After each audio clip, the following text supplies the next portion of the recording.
Hey guys, tonight's history begins with a strangely simple idea. Medieval people did not always sleep badly because they were careless, primitive, or unaware of comfort. Very often, they slept badly because the world around them gave the body very few chances to fully relax.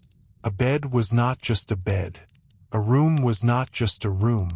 Night itself could be noisy, cold, crowded, smoky, itchy, anxious, and full of interruptions. Before we settle into that world, tell me where you're watching from and what quiet corner of history you'd like to explore next. And if you enjoy thoughtful long-form history told slowly and calmly, liking the video is a simple way to support it. You can also subscribe for more quietly fascinating history made for slow evenings, background listening, and sleep. So let's step into the medieval night, not as a romantic painting of candlelight and straw mattresses, but as an ordinary human problem. How do you rest when almost everything around you refuses to let you? For a modern person, sleep often feels like a private act. We imagine a separate bedroom, a mattress chosen for comfort, a door that closes, a clock that measures the night, perhaps even a phone that tracks whether sleep was light or deep. Medieval sleep belonged to a very different world. It was shaped by weather, wealth, work, animals, fire, religion, fear, family, and the simple limits of buildings made before modern insulation, plumbing, heating, glass windows, and artificial light. To understand why so many medieval people slept poorly, we have to look beyond the bed itself and ask what night actually felt like. The first surprise is that medieval people did value sleep. They were not somehow tougher in a way that made exhaustion irrelevant. They knew tiredness. They complained of it. Monastic rules, household routines, medical writings, sermons, and everyday labor all show that rest mattered.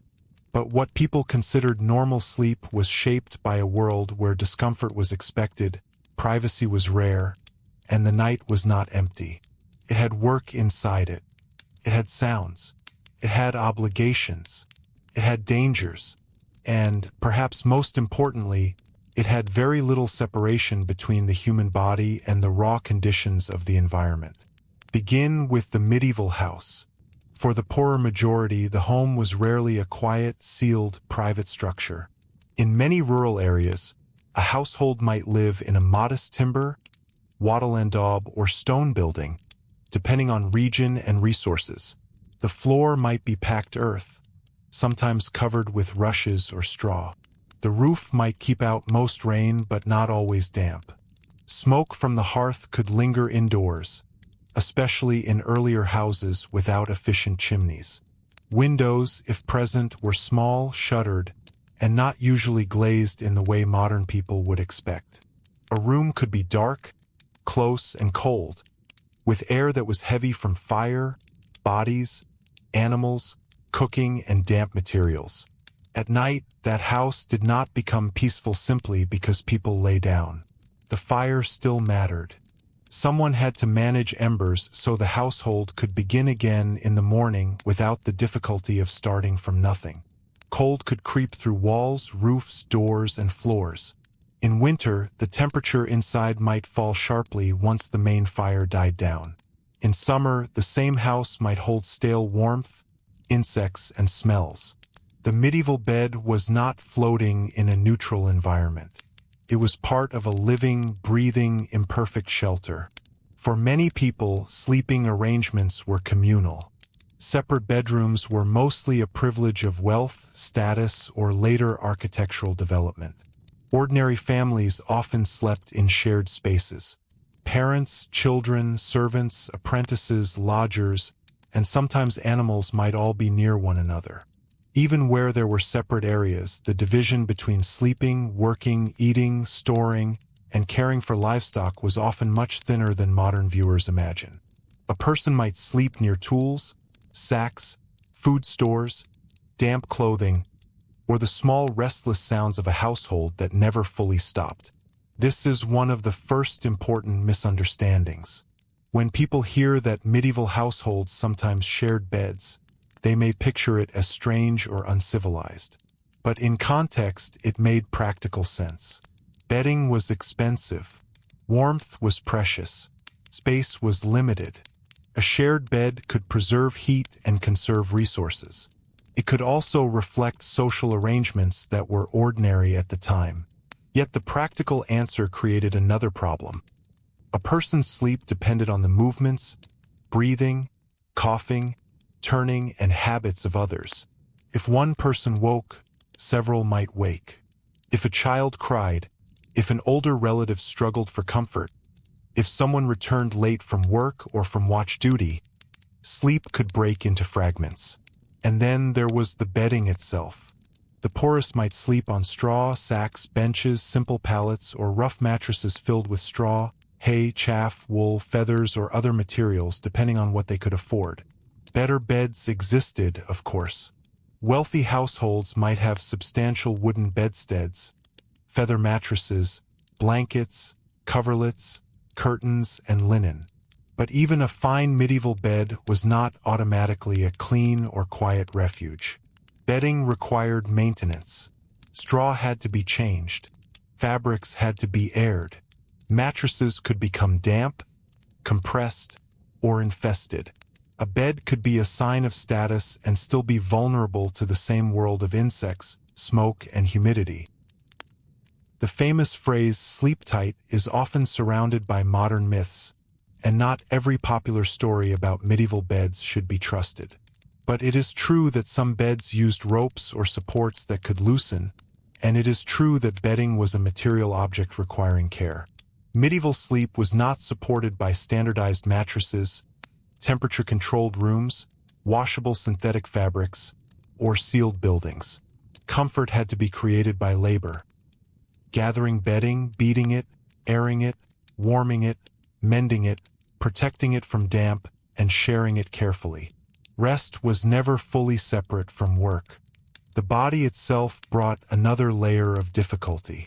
Fleas, lice, bedbugs, mites, and other biting insects were not rare curiosities. They were part of the ordinary ecology of pre-modern life.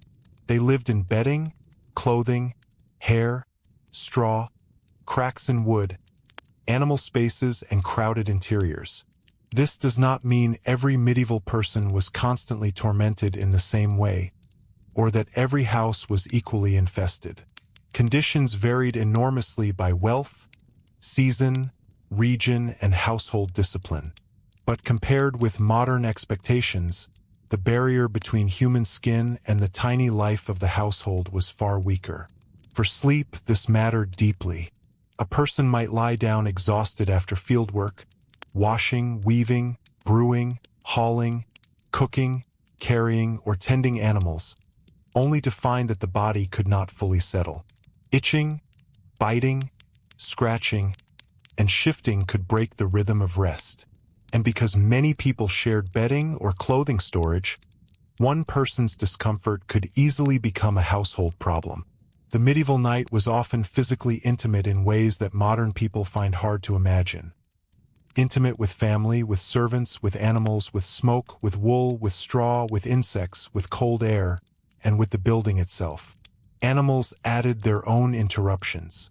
In rural households, livestock might be kept very near the living space, and in some arrangements under the same roof or in adjoining areas. Chickens, pigs, goats, cattle, horses, dogs, and other animals all brought sound, smell, movement, warmth, and practical value. They were not background decoration. They were wealth, food, labor, security, and survival. Keeping animals close could protect them from theft or weather. Could make sense in a world where losing an animal might mean losing a season's work or a family's margin of safety. But what made sense economically did not always make sleep easy. Animals stirred, dogs barked, rodents moved through stores. Cow or goat might need attention. A horse might shift. Pig might make noise. Chickens might become restless before dawn. The household was not insulated from the animal world. It was partly built around it. The same closeness that protected a family's livelihood could make the night restless. Then came the question of light. Modern people often imagine the medieval night as simply dark, and in one sense it was. After sunset, without electric light, the world narrowed. Candles were useful but expensive for many households. Rushlights, hearthlight, oil lamps, and moonlight offered limited visibility. Darkness shaped when people worked, moved, prayed, worried, and slept. Yet darkness did not always mean long, uninterrupted rest. In winter, nights were long enough that people might not sleep in one single block. In many pre-industrial societies, including medieval and early modern Europe, evidence suggests that some people experience sleep in two phases, with a period of wakefulness in between. This is often called segmented sleep. It is easy to exaggerate this idea, as though every medieval person everywhere followed an identical schedule of first sleep and second sleep. History rarely works that neatly. Sleep patterns varied by season, labor demands, household type, region, age, and status. But the larger point is useful. Before artificial light reshaped evening life, people did not always understand waking in the night as a failure of sleep. A person might wake, pray, tend the fire, speak quietly, check on a child, attend to bodily needs, reflect, or simply wait before sleeping again. The night had a middle, and that middle was not always empty. This creates a thoughtful reversal. Medieval people may not have slept badly only because they woke in the night. Sometimes waking in the night was part of the normal pattern. What made sleep bad was when those wakeful spaces were filled with cold, fear, discomfort, labor, pain, hunger, noise, or anxiety. A broken night could be ordinary without being restful. A person could spend many hours in bed and still rise weary. Religion also shaped sleep. In monasteries, sleep could be deliberately interrupted by prayer. Monks and nuns followed rhythms of worship that divided the day and night into sacred hours. The exact practice varied by order, period, and place, but night offices could require waking while others slept. To modern eyes, this may seem like a harsh denial of rest. To medieval religious communities, it could be understood as discipline, devotion, and participation in a holy rhythm larger than the body's comfort. Here again, the medieval world asks us not simply to judge, but to understand why something difficult made sense at the time. For lay people too, the night had a spiritual quality. Darkness could invite prayer, fear, reflection, and unease. Medieval Christianity offered explanations, protections, and rituals for the vulnerable hours. People might pray before sleep, cross themselves, keep religious objects nearby, or worry about dreams, temptation, demons, death, and the state of the soul. This does not mean everyone lived in constant terror. Medieval people could be practical, humorous, skeptical, tired, and ordinary. But the night carried spiritual meaning in a way that modern secular sleep advice often overlooks. Dreams mattered. They could be dismissed as nonsense, interpreted as warnings, connected to bodily states, or treated as morally and spiritually significant. Medieval medical thought, influenced by ancient authorities, also connected sleep to digestion, humors, temperature, and bodily balance. Physicians and learned writers might advise on sleeping positions, timing, moderation, and the dangers of excess or deficiency. Their explanations were not modern neuroscience, but they were not random either. They belonged to a coherent system of thinking about the body, where sleep was tied to health, food, air, age, temperament, and environment. This is another place where trust matters. It is too easy to say, medieval people knew nothing about sleep. In fact, they knew a great deal from observation. They knew that heavy meals could disturb rest. They knew that illness changed sleep. They knew that children, the elderly, laborers, and the sick had different needs. They knew that cold, Fear, noise, and poor bedding made sleep harder. What they lacked were modern tools: germ theory, electric lighting, central heating, quiet private bedrooms, modern pest control, and scientific sleep medicine. Their problem was not simple ignorance. It was living inside a world where practical solutions were limited.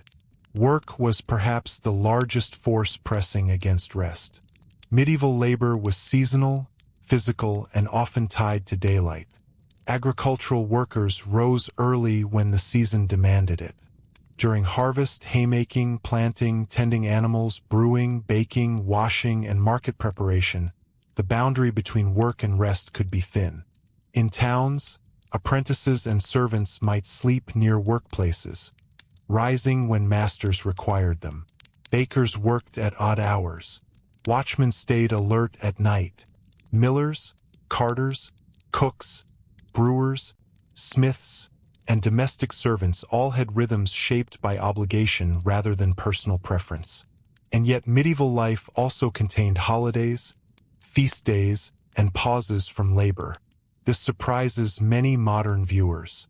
The Middle Ages were not one endless chain of workdays in the modern industrial sense. The church calendar created many days of observance, rest, or altered routine. Markets, festivals, saints' days, and communal events broke the year into rhythms. But a day without one kind of work did not always mean deep recovery.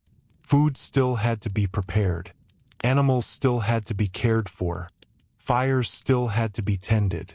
Children still needed attention. The body might stop one form of labor only to begin another. For women in particular, rest could be deeply complicated. Domestic labor did not vanish at night. Cooking, childcare, spinning, washing, tending the sick, preparing food, preserving goods, managing bedding, and maintaining the household could stretch around the formal workday. A woman might lie down after everyone else had been cared for, only to wake for a child, an elderly relative, a fire, an animal, or morning preparation. For servants, especially young servants living in another person's household, sleep depended on status, obedience, space, and the demands of employers. Privacy and control over one's own time were often limited. Children also shaped the medieval night. Infant and child mortality were high by modern standards, and caring for the young carried both emotional weight and practical burden. Babies woke. Children shared beds. Illness could disturb a household. In a crowded home, there was little way to isolate sound or worry. A cough in the dark might not feel minor when medical help was limited and winter was close. Sleep was not only physical, it was emotional. Anxiety sits lightly in records because ordinary poor people rarely left detailed diaries. But it must have sat heavily in rooms where food, illness, debt, weather, and survival were never far away. Weather could turn discomfort into ordeal. Winter nights were long, damp, and cold. Clothing worn during the day might be layered at night for warmth. Families might crowd together under blankets.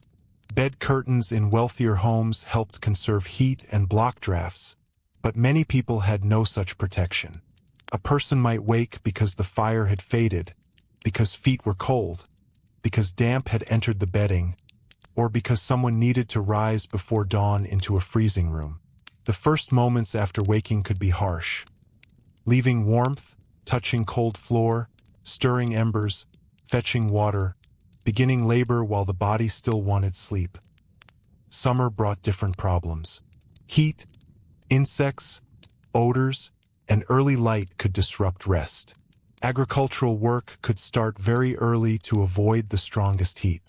In towns, narrow streets, workshops, animals, waste, and crowded housing could make warm nights difficult. The medieval city did not sleep silently. Bells rang. People moved. Guards called. Animals sounded. Late drinkers, early workers, and market preparation could all disturb the night. Even when the streets quieted, the smells and sounds of dense urban life remained close. Bells deserve special attention. In medieval towns and religious communities, bells structured time. They announced prayers, warnings, curfews, deaths, fires, meetings, and rhythms of public life. For a modern sleeper, unwanted noise is often treated as an intrusion. For medieval people, sound was part of the social order. Bells told people where they were in time, what obligations were approaching, and whether danger might be near. But useful sound is still sound. A bell that organized the community could also interrupt the individual. The body might long for silence while society required signals. Security was another reason sleep could be shallow. Medieval people did not live in constant chaos, and it would be misleading to picture every night as lawless danger. Many communities had customs, watches, gates, curfews, neighbors, and forms of order. But risk was real enough to shape behavior. Fire was a serious threat in towns built with timber, thatch, workshops, hearths, ovens, and candles. Theft was a concern. Travelers, inns, ports, and market towns brought strangers. City gates might close. Watches might patrol. Households secured doors, goods, animals, and tools. Sleep happened inside a world where vigilance was a practical virtue. The fear of fire alone could disturb rest. A hearth was necessary but dangerous. Candles and lamps brought light but also risk. In towns, one careless flame could threaten many homes. Regulations about fire, curfews, and nighttime behavior were not merely controlling habits. They were responses to a real vulnerability.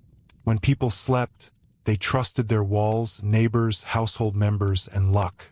The safest night was not guaranteed. It was managed. For the wealthy, sleep could improve dramatically, but it was not perfect. Nobles, prosperous merchants, and high clergy might have better beds, more space, warmer textiles, servants, private chambers, and bed curtains. Their sleeping spaces could display status through carved furniture, fine fabrics, and elaborate coverings. A great bed was not simply a place to sleep. It was property, inheritance, ceremony, and social meaning. In elite households, the bedchamber could also be semi-public, attended by servants and shaped by etiquette. This creates one of the more interesting contradictions of medieval comfort.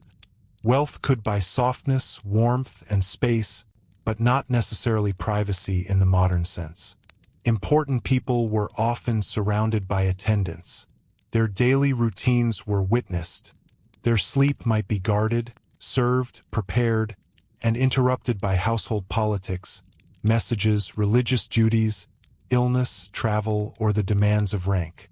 A lord or lady could sleep on fine linen and still wake to obligation. Luxury solved some problems and created others. Travel made sleep worse for nearly everyone. Pilgrims, merchants, messengers, soldiers, students, officials, and laborers on the move had to sleep in inns, halls, barns, ships, monasteries, camps, or strangers' houses. Bedding might be shared. Food could be unfamiliar. Noise could be constant. Security could be uncertain. Animals, luggage, money, and companions had to be watched. Medieval travel was tiring not only because roads were difficult, but because rest along the way was unreliable. A journey did not end at sunset. It simply changed its form. Inns could provide shelter, food, drink, and company, but they were not quiet hotels. They were social, practical, crowded places. People came and went. Horses needed care. Fires burned. Drink loosened tongues. Shared sleeping arrangements exposed travelers to noise, theft, insects, and discomfort. For a person used to their own household, the inn could be both relief and risk. For a person far from home, sleep might come lightly, with one ear open to the room.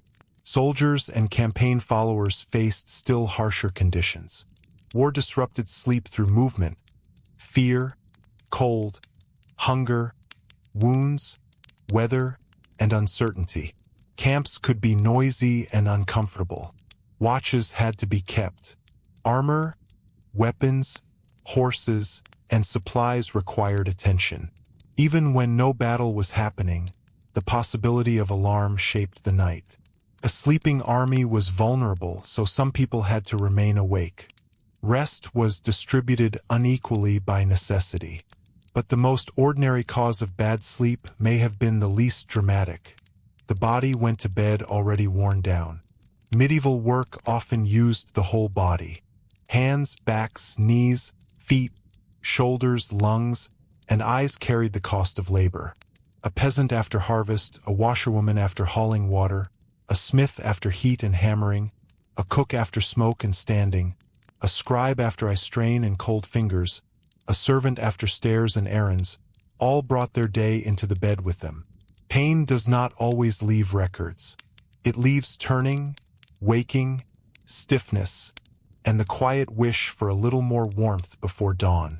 And this is where the medieval night becomes deeply human. Poor sleep was not one single problem. It was a pile of small pressures. A little cold, a little smoke, a little hunger, a little pain, a restless child, a barking dog, a flea bite, a bell in the distance, a worry about rent, grain, illness, weather, or work. One of these might be tolerable. Together they made rest fragile. To understand medieval sleep properly, we also have to avoid imagining that people were always miserable. Human beings adapt. Medieval people laughed, loved, dreamed, sang, prayed, celebrated, and found comfort where they could. A shared bed could be warm. A hearth could be reassuring. A winter household could feel intimate.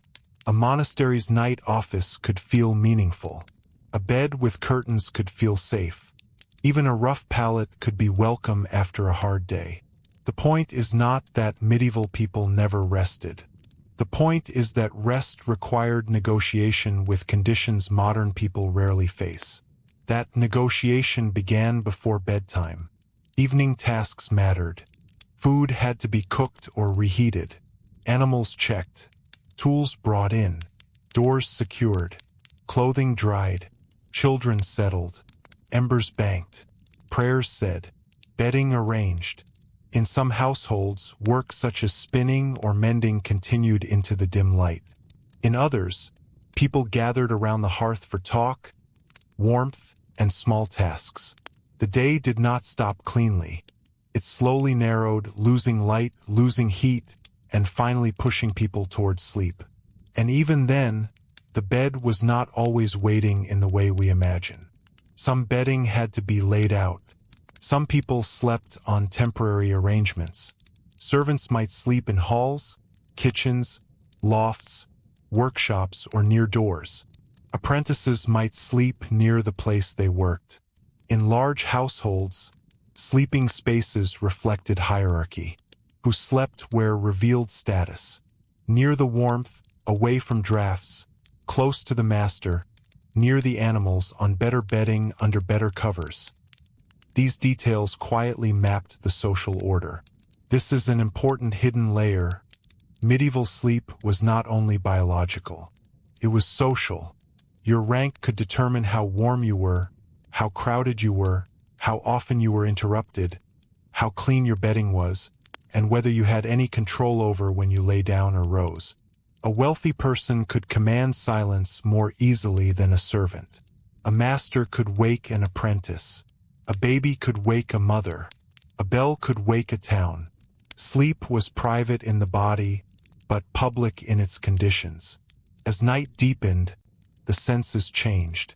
Without electric light, sound became more noticeable.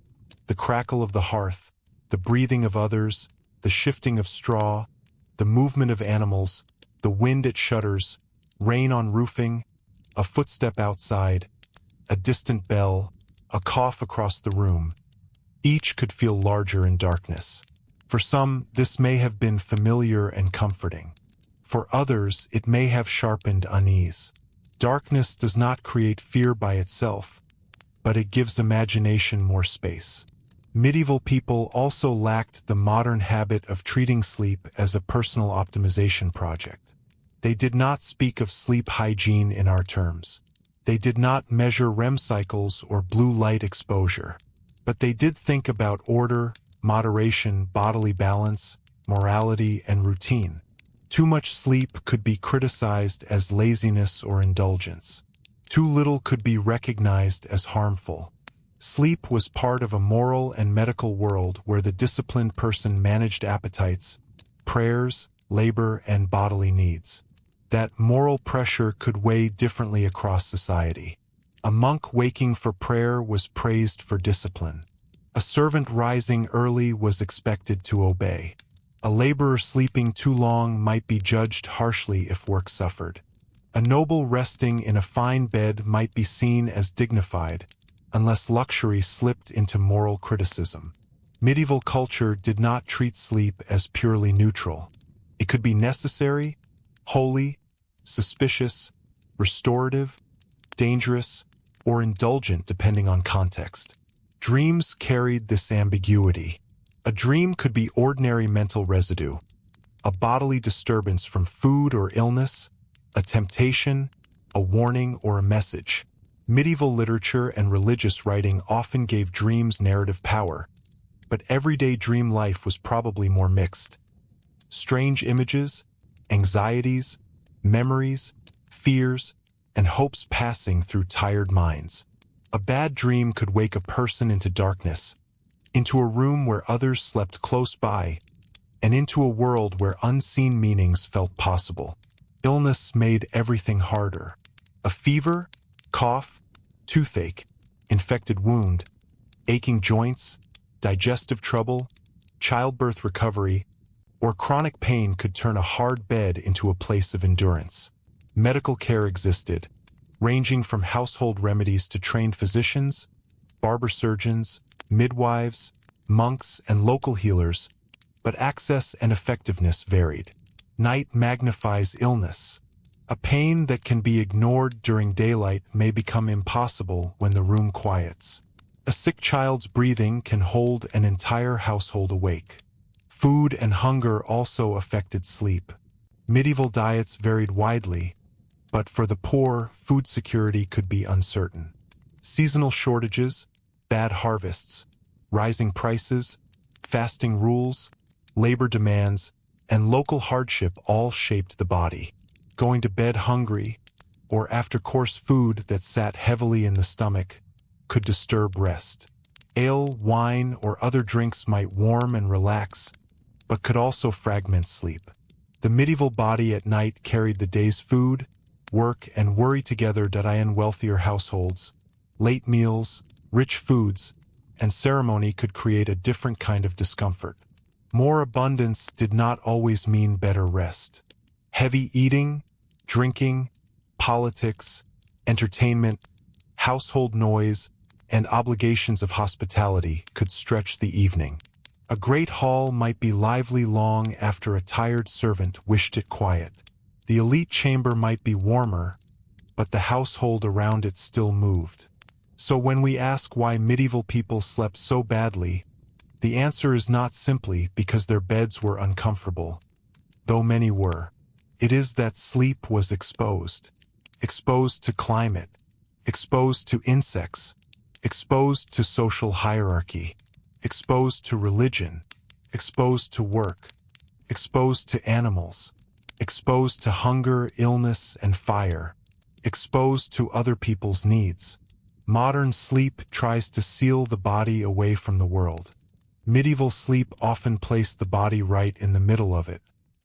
And yet, from within that exposed world, people created rituals of comfort. They warmed bedding when they could. They used blankets, cloaks, caps, curtains, straw, and shared warmth. They prayed.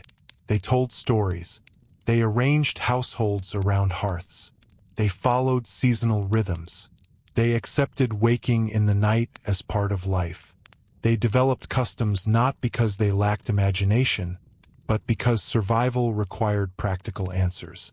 The deeper we go, the clearer it becomes that medieval sleep was not merely a private failure of comfort. It was a mirror of the whole society. A person's night revealed their wealth, labor, health, household structure, climate, beliefs, and place in the community. Even the quietest hour carried evidence of how the world was built. And to see that more clearly, we need to move from the ordinary cottage and crowded town room into the specific rhythms of the medieval night itself. The first sleep, the waking hours, the prayers, the fears, the chores, and the strange half-lit space between midnight and morning, when rest could become something much more complicated than simply closing one's eyes. That space between midnight and morning was not always understood as a mistake in the night. For many medieval people, the hours after the first stretch of sleep could feel like a natural opening in the dark, a quiet interval when the household was neither fully asleep nor fully awake.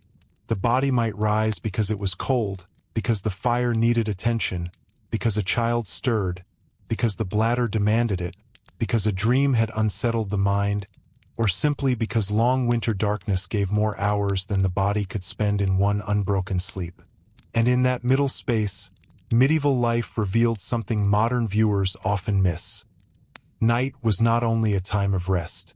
It was also a time of maintenance. In a poor household, maintenance could be as simple and as necessary as checking the embers. The hearth was the heart of the home, not in a poetic sense only, but in a practical one. It cooked the food, warmed the room, dried clothing, lit the darkness, and kept the next morning from beginning with the full struggle of starting fire again.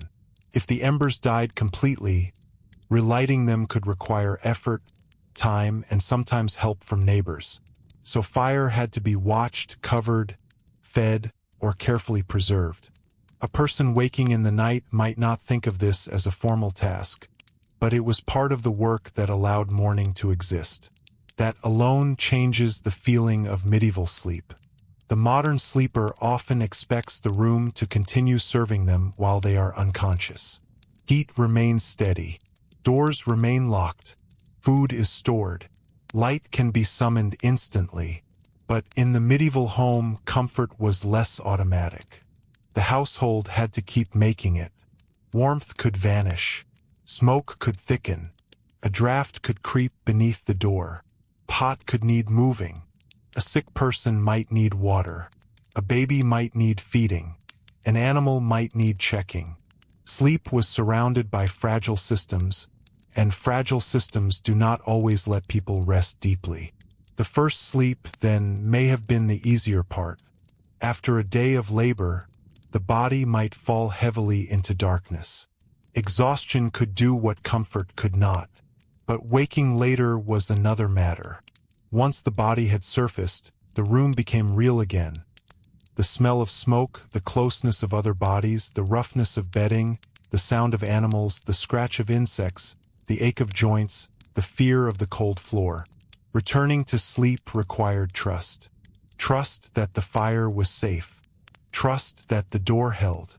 Trust that the child's cough was nothing worse. Trust that the noise outside was ordinary. Trust that dawn would come with enough strength left in the body to begin again. In learned and religious households, the waking hours could be filled with prayer or reflection. Medieval Christianity divided time in ways that made the night spiritually meaningful. Monastic communities rose for offices in the dark, turning sleep interruption into devotion. The sound of prayer before dawn was not an inconvenience to them in the way it might seem to a modern person. It was part of the structure of a life deliberately ordered around God. Yet the body still had to bear it. Holiness did not remove tiredness. A monk might wake because the bell called him, walk through cold corridors, chant in dim light, and return to rest with the chill still in his hands. Discipline could give meaning to broken sleep, but it did not make the bed warmer. For ordinary laypeople, the middle of the night might also invite prayer, though in less formal ways. A person waking from a troubling dream might cross themselves. A mother listening to a child breathe might whisper a prayer. A traveler in an inn might ask for protection. A widow or widower might lie awake with memory. The medieval night was full of ordinary vulnerability, and prayer offered a language for that vulnerability. It gave shape to fears that had no easy solution. Illness, fire, hunger, weather, thieves, death, and the uncertainty of what the next day might bring. But the waking interval was not always solemn. Some accounts from later pre-industrial Europe suggest that people might talk, think, perform small tasks, or even visit neighbors during wakeful hours, depending on setting and custom. We should be careful not to impose one fixed pattern onto all medieval people. A household in a village, a merchant's family in a town, a monk in a monastery, a noble in a castle, a student in a lodging, and a servant in a kitchen did not share identical nights. Still, the larger truth remains. Night was more active than modern imagination often allows. It had layers. It had interruptions that could be expected, even if not always welcomed. And the darkness itself had practical consequences. Moving through a room at night was not effortless. A person had to know the space by memory. A bench, a stool, a pot, a sleeping child, a dog, a tool left near the wall. Any of these could become an obstacle. Light was limited.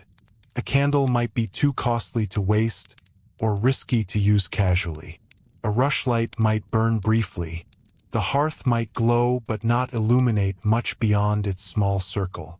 So people learned the geography of their own homes through touch, habit, and caution. Even the simple act of rising in the dark required awareness. For those who slept in larger households, the night's geography was shaped by hierarchy. In a manor, castle, monastery, inn, or prosperous townhouse, different people slept in different spaces according to rank and function. The most privileged had more enclosed chambers, better bedding, and servants to prepare the room. Others slept in halls, service areas, lofts, corridors, kitchens, or near animals and stores. Some slept lightly because their work required them to wake before others. Some slept lightly because someone else had the power to wake them. In that sense, the broken medieval night was not distributed equally. The poor and the low-ranking often absorbed the interruptions that allowed others to feel comfortable. A servant's sleep, especially, could be uncertain. Servants lived inside other people's time. They might rise early to stir fires, fetch water, prepare food, tend animals, open shutters, clean, carry, and arrange the household before the master or mistress fully began the day. If something was needed in the night, they might be called. In wealthier homes, one person's comfort often depended on another person's interrupted rest. A warm chamber, clean linen, fresh water, and a prepared fire did not appear by magic. They were the result of labor, and much of that labor happened at the edges of sleep. This is one of the quietest but most important truths about medieval comfort. The better someone slept, the more likely it was that someone else had worked to make it possible. A lord might retire behind bed curtains while servants settled in colder, rougher spaces. A guest might be given decent bedding while a household member shifted elsewhere. An infant might sleep after long soothing while the mother remained awake. A master craftsman might rise to a prepared shop while apprentices had slept nearby, ready to begin before daylight fully opened. Sleep, like food and heat, belonged to a system of service. In towns, the night carried a different rhythm. Urban sleep was shaped by density. Walls, streets, gates, workshops, taverns, churches, markets, and neighboring households all pressed close. Medieval towns were not constantly roaring, but they were rarely silent in the modern suburban sense. The soundscape included bells, carts, animals, footsteps, late voices, early workers, watchmen, and the occasional alarm. In a narrow street, sound traveled. A quarrel, a closing shutter, a horse being handled, a dog barking, a drunk singing badly on the way home. Any of these could enter a room and disturb sleep. The town also created smells that could influence rest. Waste disposal varied by place and regulation, but the pre-modern city was full of strong odors. Animals, tanneries, cooking, brewing, smoke, damp, human waste, refuse, river mud, fish, markets, and crowded bodies. Medieval people were used to many smells that would shock modern visitors, but familiarity does not mean complete indifference. Bad air was also medically meaningful in medieval thought. Before germ theory, people often connected illness to corrupted air, foul smells, dampness, and imbalance. A room that smelled wrong might not merely be unpleasant, could feel unhealthy. This shaped how people thought about sleeping spaces. Fresh air mattered, but so did warmth. Opening shutters could let in cold, damp, noise, and danger. Keeping them closed could trap smoke, smell, and stale air. There was no perfect solution. The sleeper was caught between competing discomforts. This is one of the repeating patterns of medieval life. The answer to one problem often created another. Fire brought warmth and smoke. Shared beds brought heat and disturbance. Animals brought security and noise. Closed shutters brought protection and stuffiness. Thick bedding brought comfort and insects. The night was a chain of compromises. The bed curtains of the wealthy show this perfectly. They are often imagined as purely decorative, and they could indeed display wealth through fabric, color, and craftsmanship. But they also had practical value. They helped hold warmth around the bed, blocked drafts, and created a smaller protected space inside a larger cold room. In some settings, they offered a kind of privacy. Yet even curtains could trap odors, reduce airflow, and provide hiding places for pests if not maintained. A solution for cold could become a problem for cleanliness. Medieval comfort was rarely pure. For poorer sleepers, clothing itself became bedding. People might sleep in garments, caps, cloaks, or layers, especially in cold weather. Night clothes, as modern people know them, were not universal. The boundary between daytime clothing and sleeping protection could be fluid. Wool, linen, fur, leather, straw, and bodies all served as defenses against the cold. To sleep warmly was not always to undress and relax. It could mean wrapping, tucking, crowding, and preserving heat as carefully as possible. The head was especially important. A nightcap was not only quaint. In a cold room, covering the head helped conserve warmth. Modern viewers may find this charming because they see it in paintings or old illustrations, but the real reason was practical. Heat loss, drafts, and cold air made the sleeping body vulnerable. People used what they had. A cap, hood, kerchief, or cloak could make the difference between rest and shivering. Comfort was often made from small, ordinary objects. Still, warmth had limits. Dampness was harder to defeat. Many medieval buildings struggled with moisture from weather, earth floors, poor drainage, crowded interiors, and limited ventilation. Damp bedding could chill the body even when blankets were present. Straw might absorb moisture. Clothing might not fully dry. A room close to animals or storage might hold the smell and wetness of daily life. In such conditions, sleep could become a slow negotiation with cold that entered not dramatically, but gradually, through the feet, the back, the hands, and the lungs. For those who worked outdoors, the body brought the weather inside. A field laborer might lie down with muscles hardened by cold rain. A shepherd might sleep lightly because animals were still part of his concern. A fisherman or boatman might know dampness as a nightly companion. A traveler might never fully dry between one day and the next. When modern people imagine medieval sleep, they often focus on the bed, but the body entering the bed mattered just as much.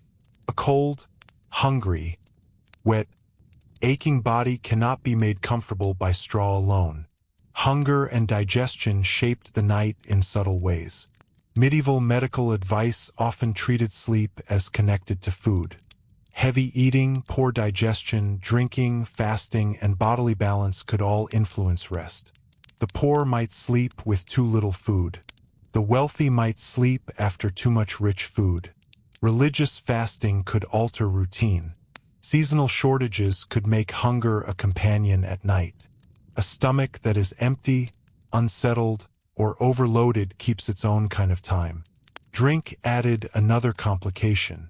Ale and beer were common in many regions, not because medieval people were constantly seeking drunkenness, but because low-strength fermented drinks could be part of the ordinary diet, safer or more practical in some contexts than questionable water, and useful as nourishment.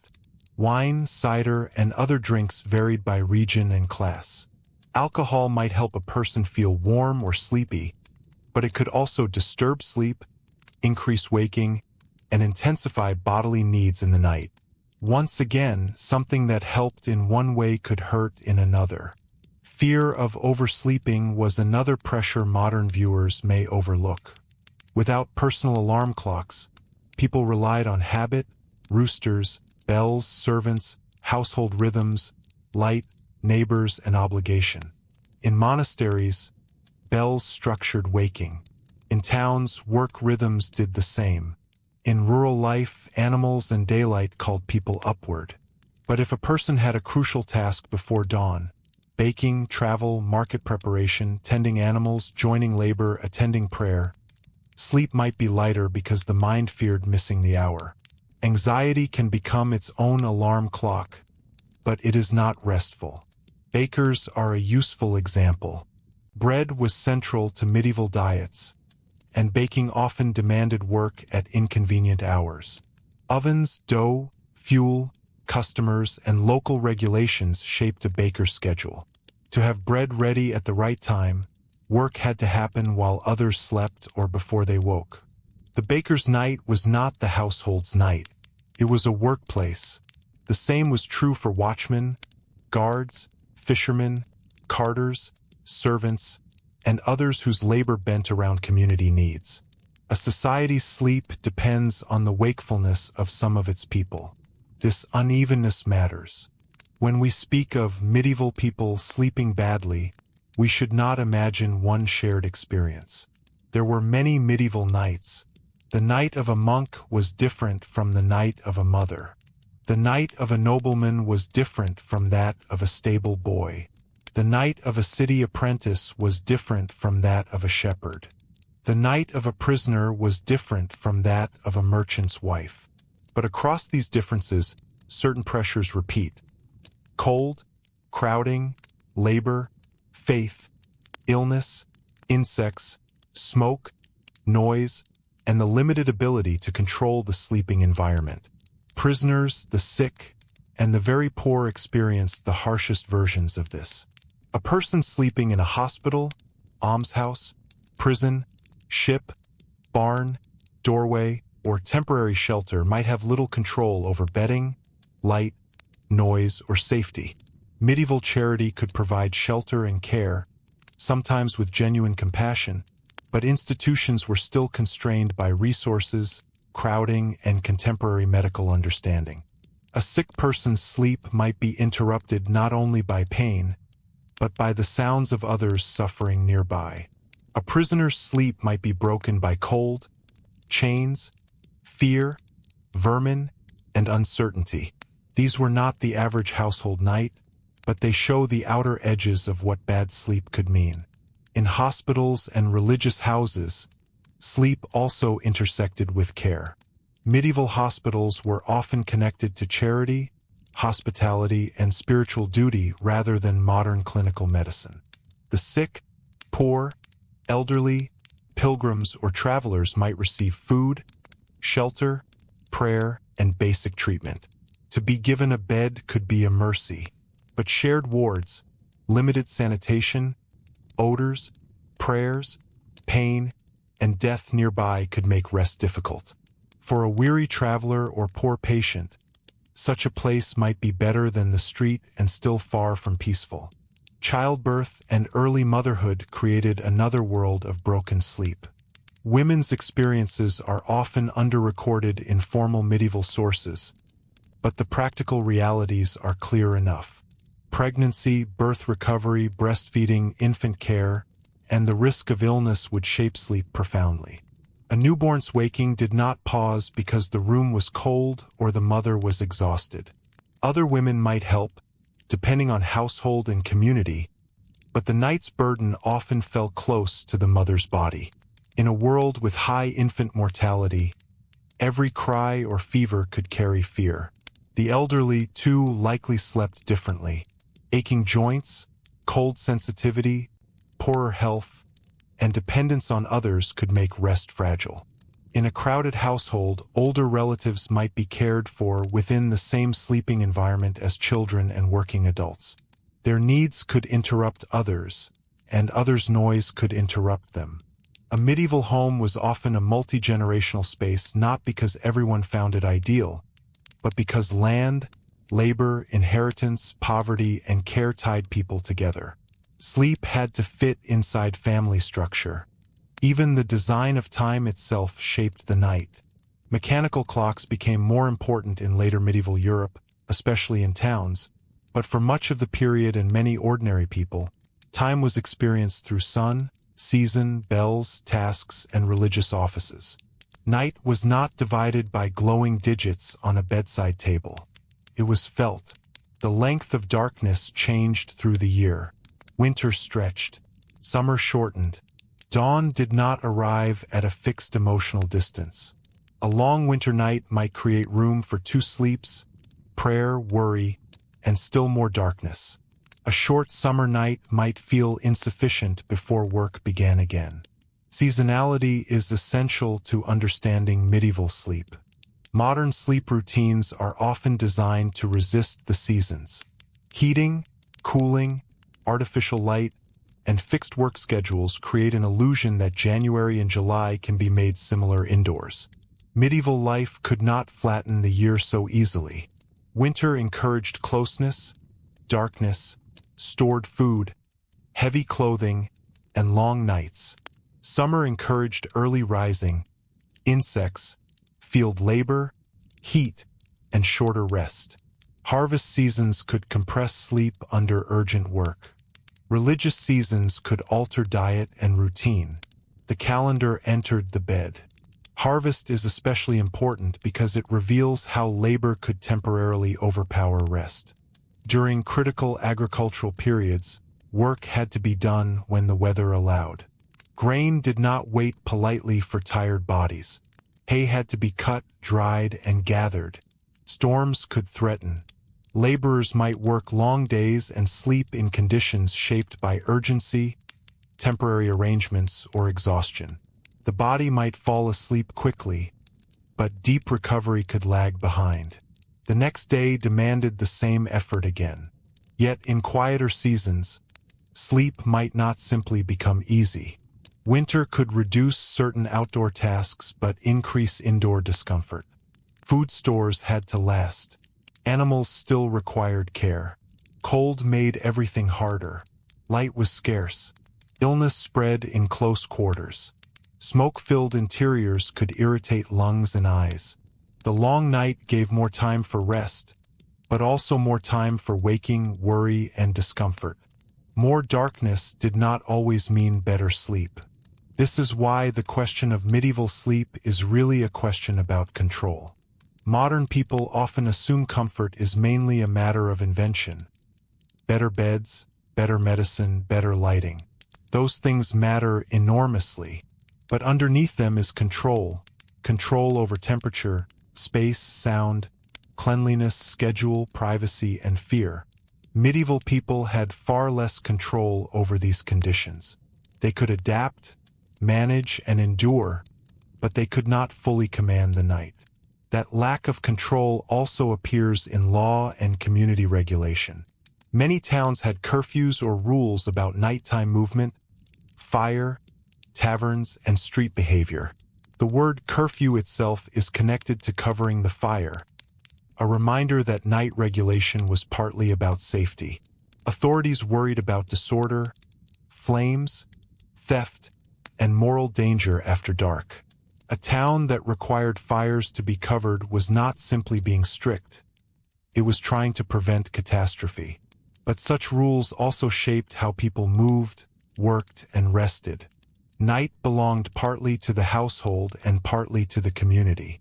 The watchman's voice, the closing of gates, the ringing of bells, and the dimming of fires all marked a transition into regulated darkness.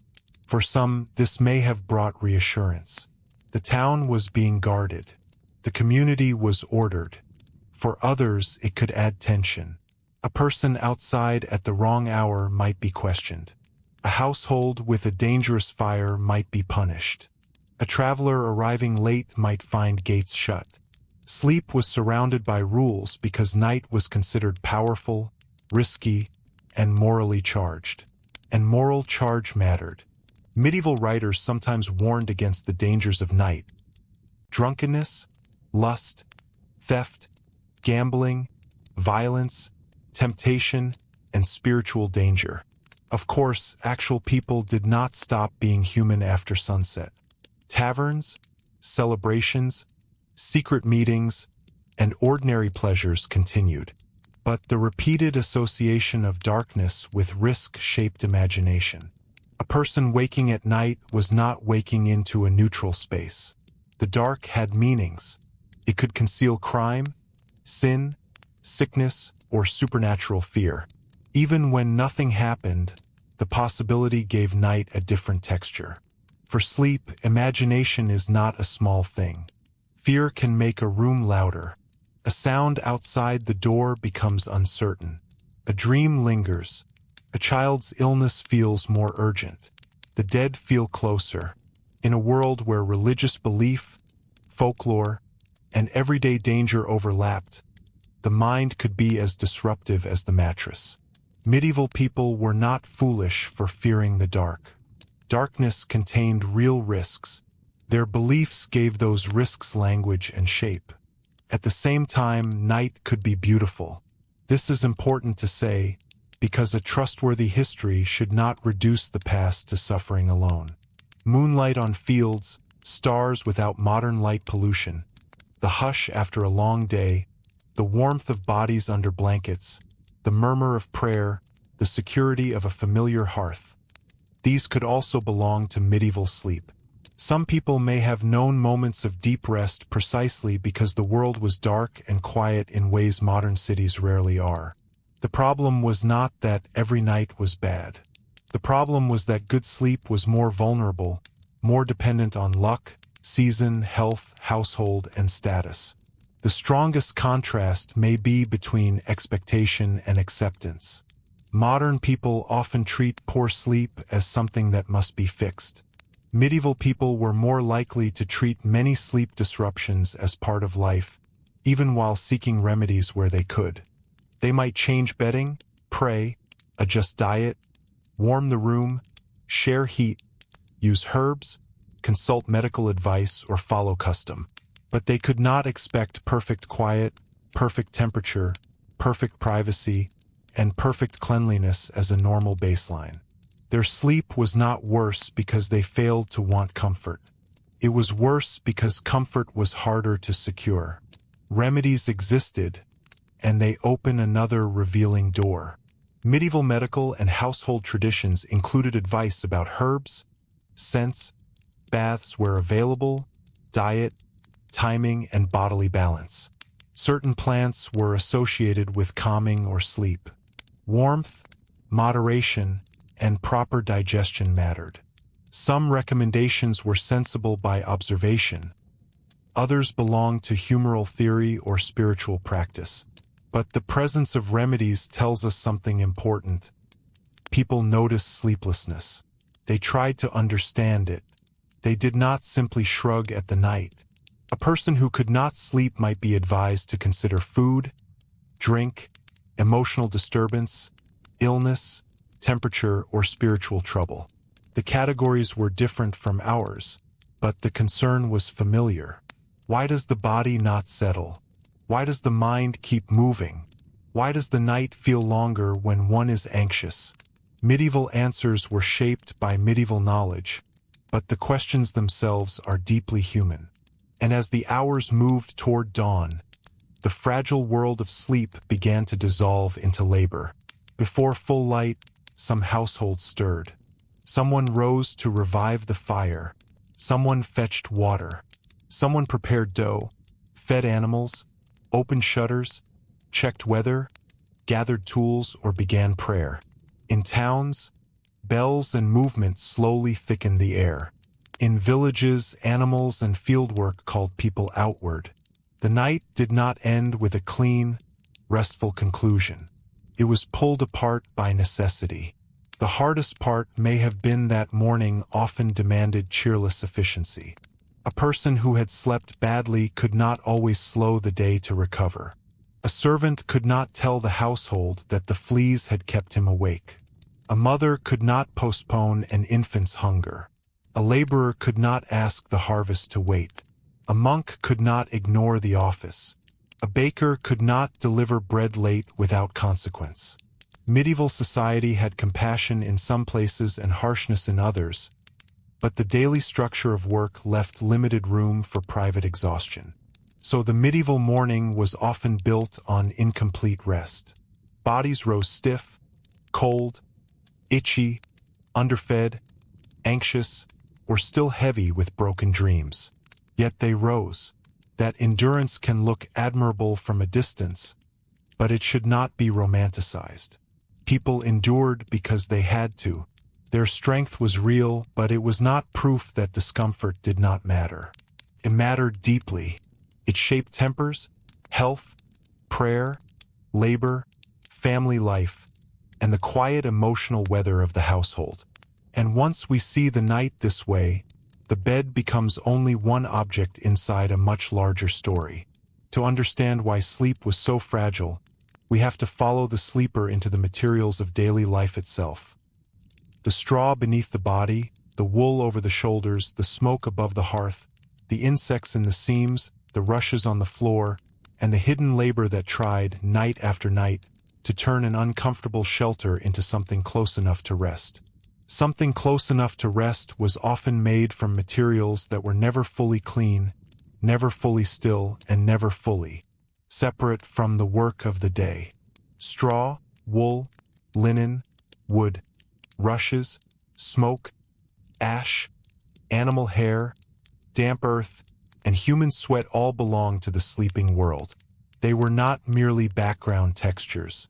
They determined whether the body softened or stayed alert, whether warmth held or slipped away, whether insects found shelter, and whether the room felt safe enough for the mind to loosen its grip.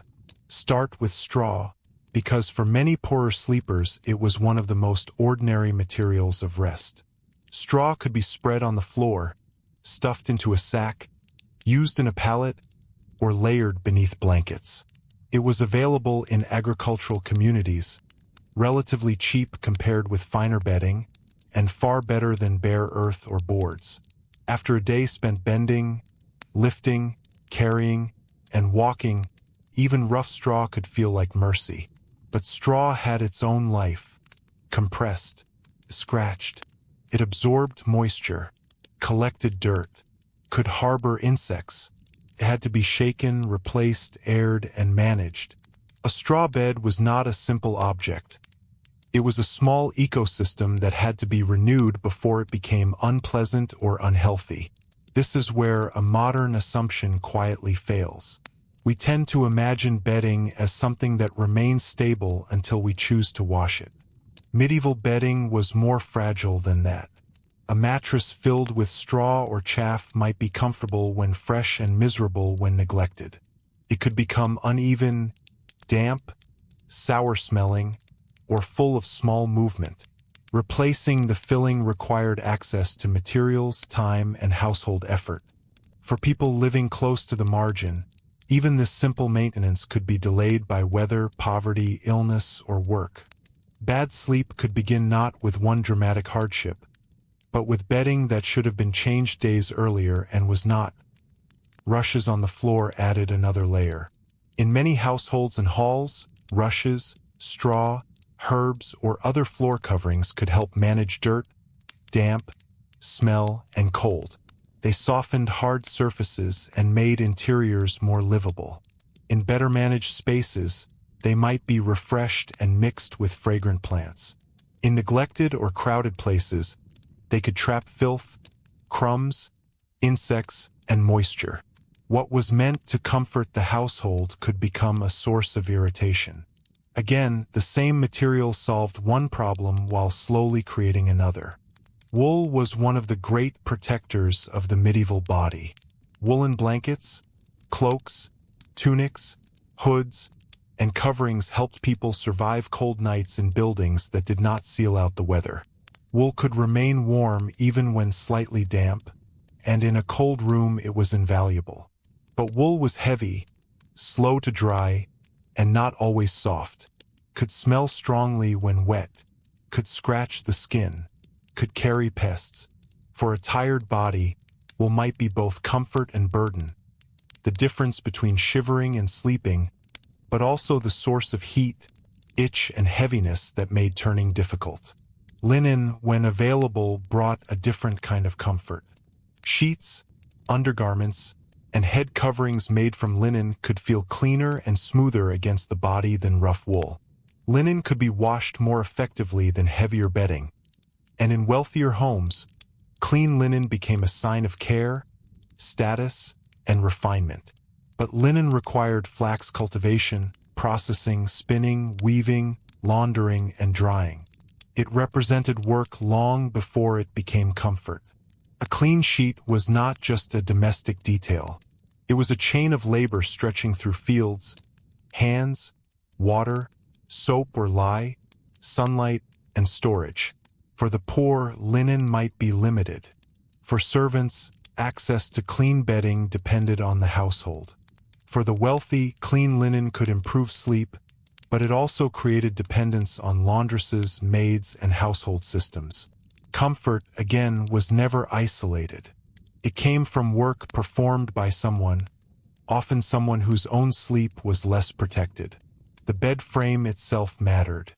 A raised bed could protect a sleeper from the cold of the floor, from some dampness, and from some dirt. Wooden bedsteads could be sturdy, valuable objects, sometimes passed down, repaired, and displayed. In elite homes, beds became symbols of wealth and lineage. But in poorer homes, people might sleep on low pallets, benches, sacks, or shared surfaces. Height from the floor mattered because floors were cold, damp, and alive with household movement. To sleep closer to the earth was to sleep closer to drafts, dirt, insects, rodents, and the small disturbances of the room. A raised bed, however, did not remove the sleeper from the medieval environment. Wood had cracks, ropes could loosen, joints could creak, textiles could sag, curtains could hold dust, insects could hide. If the bed was shared, every movement traveled. If the bed was placed near the hearth, warmth improved but smoke and risk increased. If it was placed away from the hearth, the air could be colder. The placement of a bed inside a room was a practical decision shaped by warmth, space, hierarchy, and danger. In great houses, the best beds were sometimes surrounded by curtains, canopies, and layered textiles. To modern eyes, these beds can appear theatrical, almost excessive, but their practical logic is clear when we remember the room around them. A large stone chamber could be cold. Drafts moved through doorways, shutters, and imperfect walls. A curtained bed made a smaller room within the room, trapped warmth from bodies and bed warmers. It softened light. It created a partial barrier against the movement of servants and household activity. It offered not absolute privacy, but a protected zone. And yet, that protected zone could become close and stale, could hold body heat, breath, odors, and insects. The curtains that made sleep possible in winter might be oppressive in warmer weather. The very signs of comfort had to be aired, brushed, shaken, and guarded from damp. A fine bed could become uncomfortable if poorly maintained.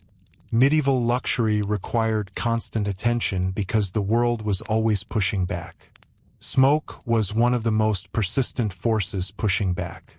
In homes without efficient chimneys, smoke from the hearth could gather under the roof, drift through the room, irritate eyes and throats, cling to clothing, and darken surfaces. Even in houses with chimneys, smoke was not always perfectly controlled. Fuel quality, weather, building design, and maintenance all mattered.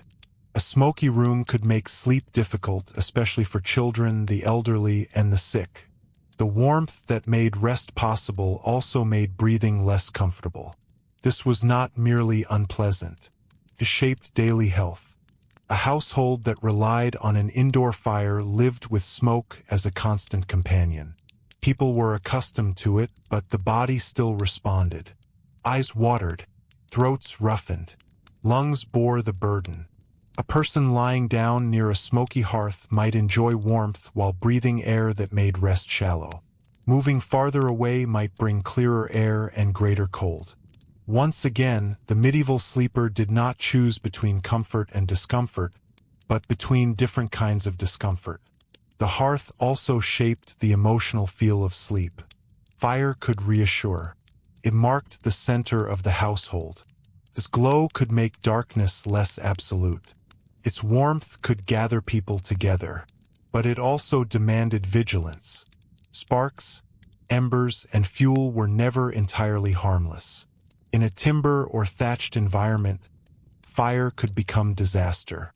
Before sleeping, households had to think about whether the fire was safe enough to leave, alive enough for morning, and controlled enough to trust.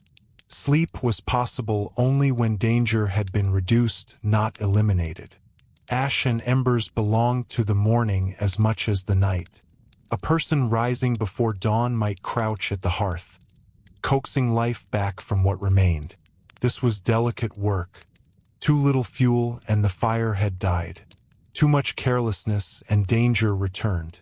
Cold hands, dim light, smoke, and urgency made the act feel older than any written rule. Before bread, before fieldwork, before market, before prayer in some homes, there was the task of waking the fire.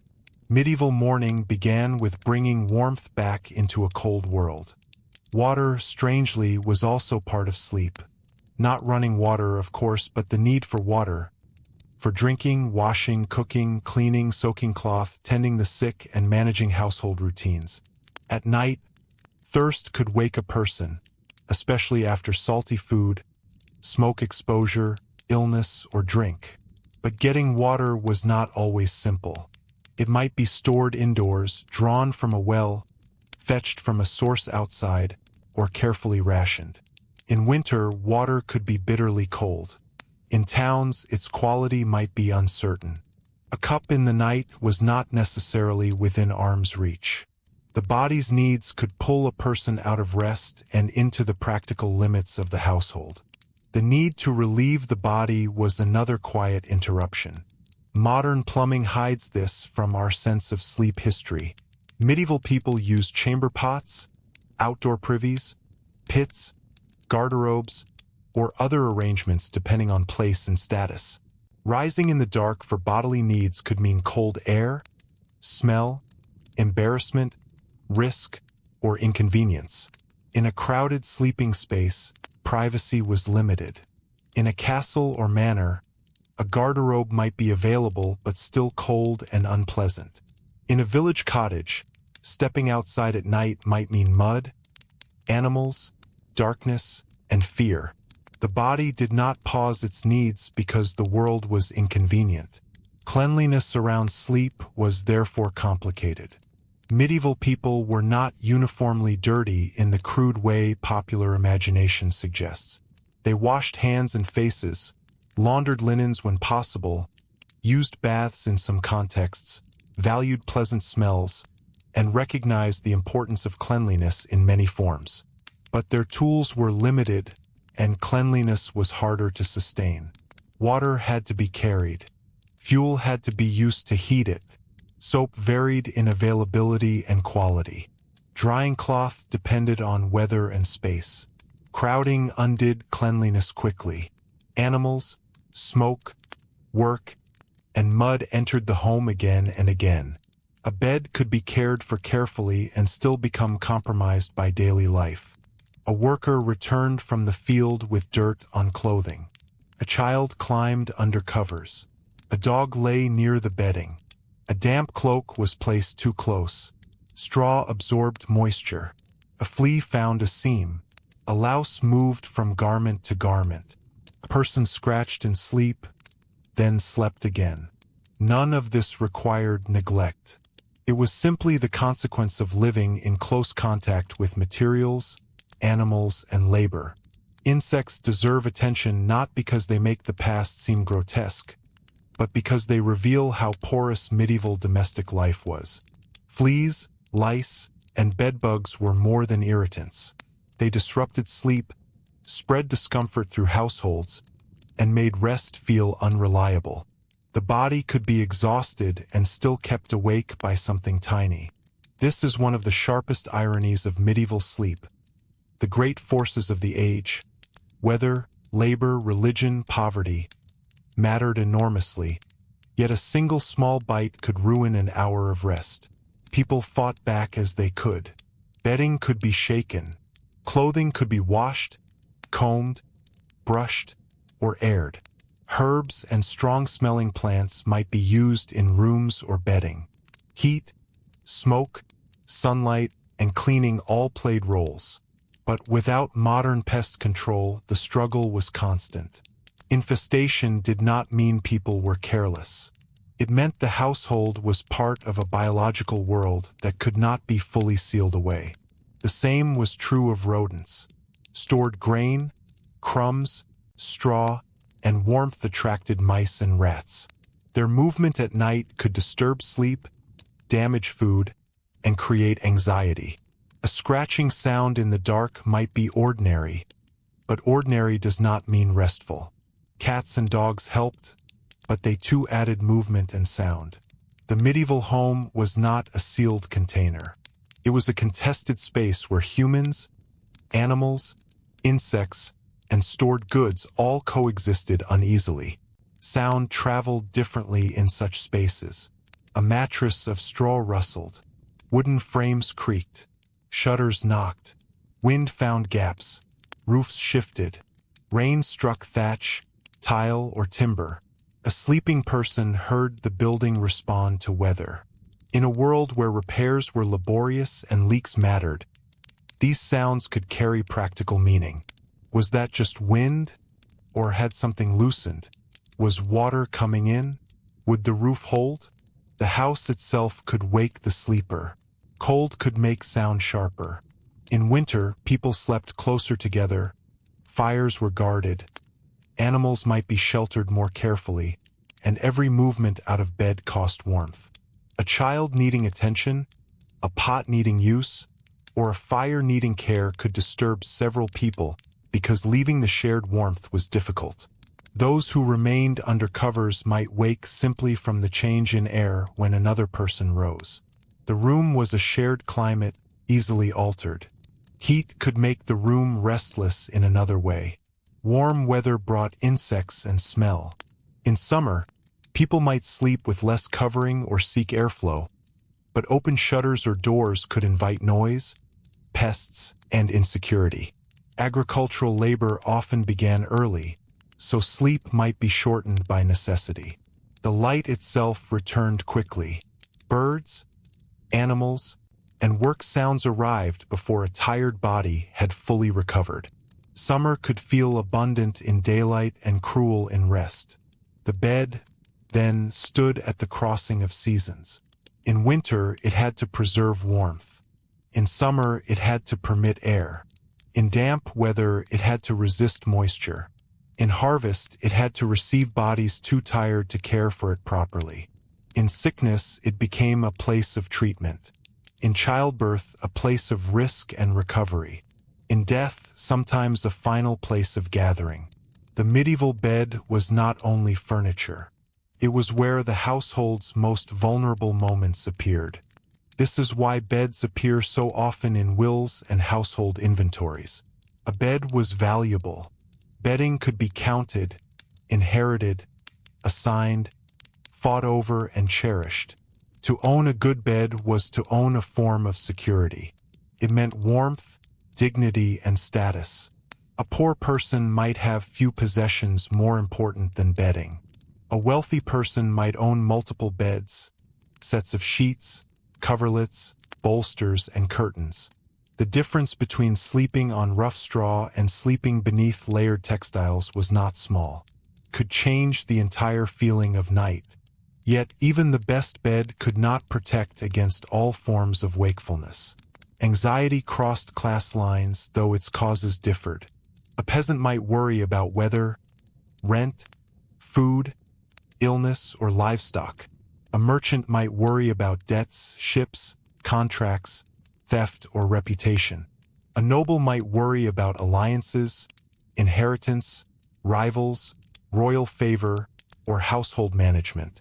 A monk might worry about sin, discipline, or salvation. The bed received not only the body but the mind's unfinished business.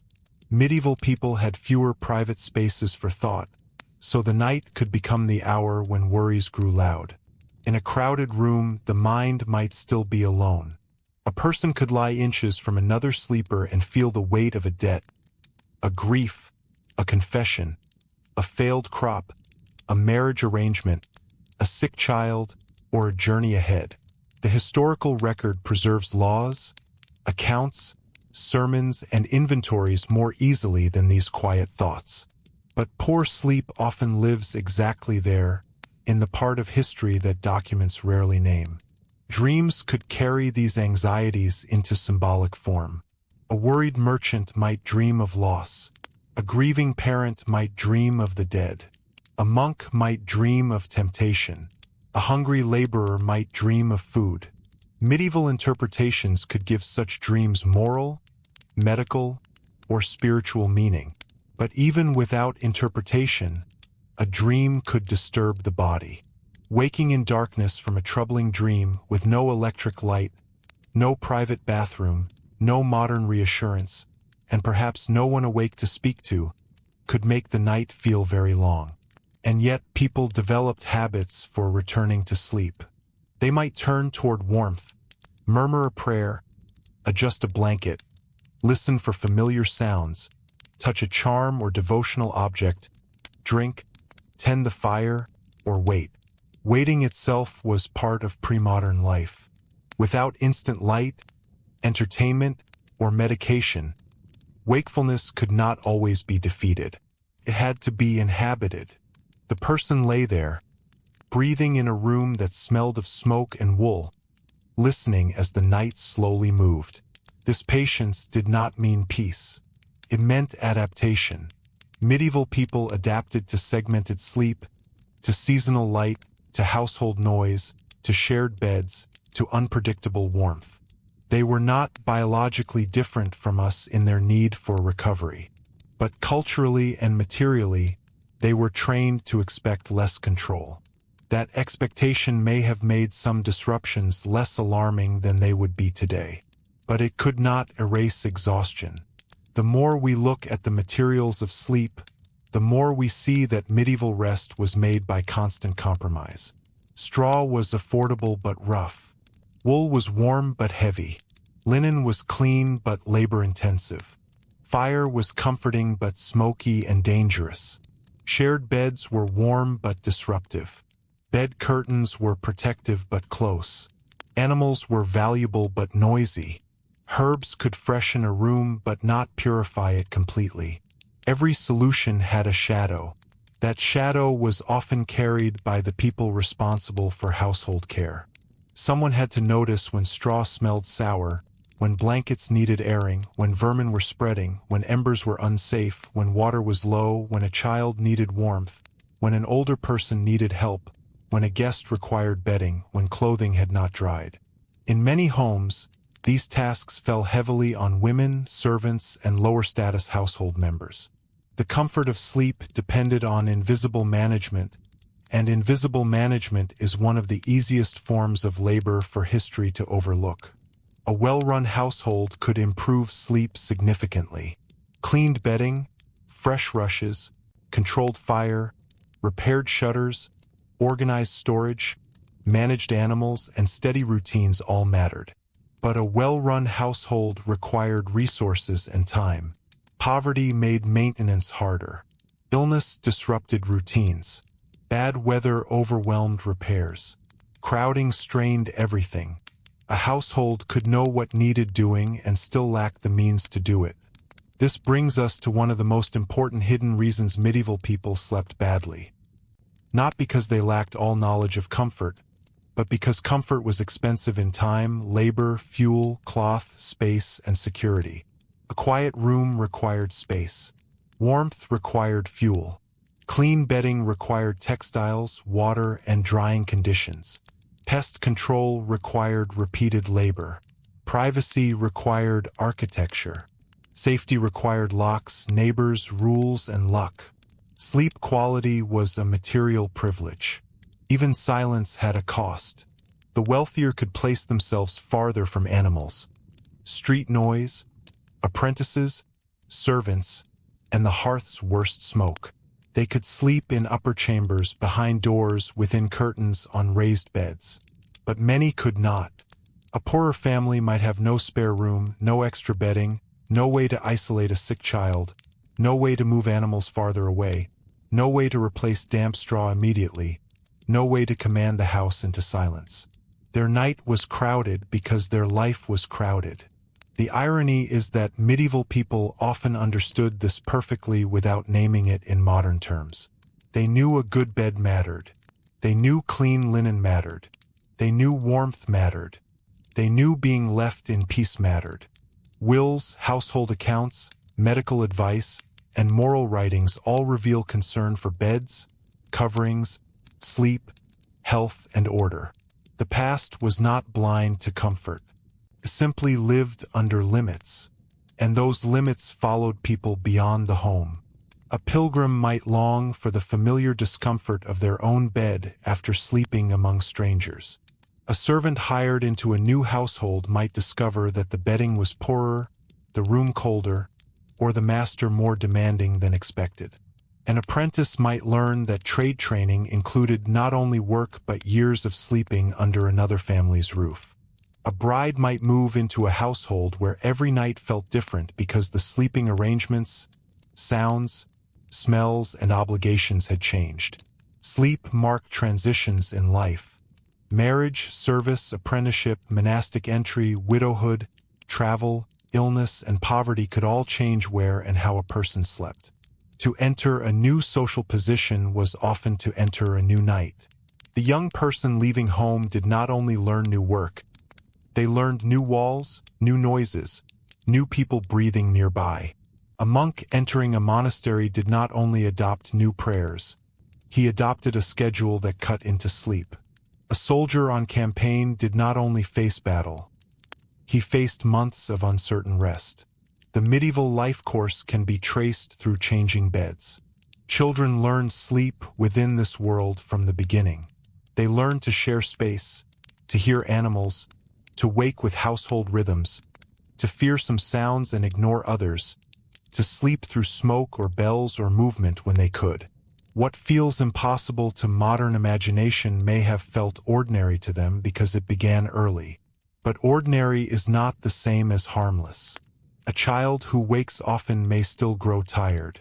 A servant who adapts to cold may still suffer from it. Familiar discomfort remains discomfort. The body remembers conditions even when culture accepts them. Chronic poor sleep affects mood, patience, health, attention, and resilience. Medieval people would not have explained these effects in modern sleep science language, but they could observe that exhaustion weakened the body and spirit. A tired worker was slower. A sick person needed rest. A grieving person slept poorly. A guilty conscience disturbed the night.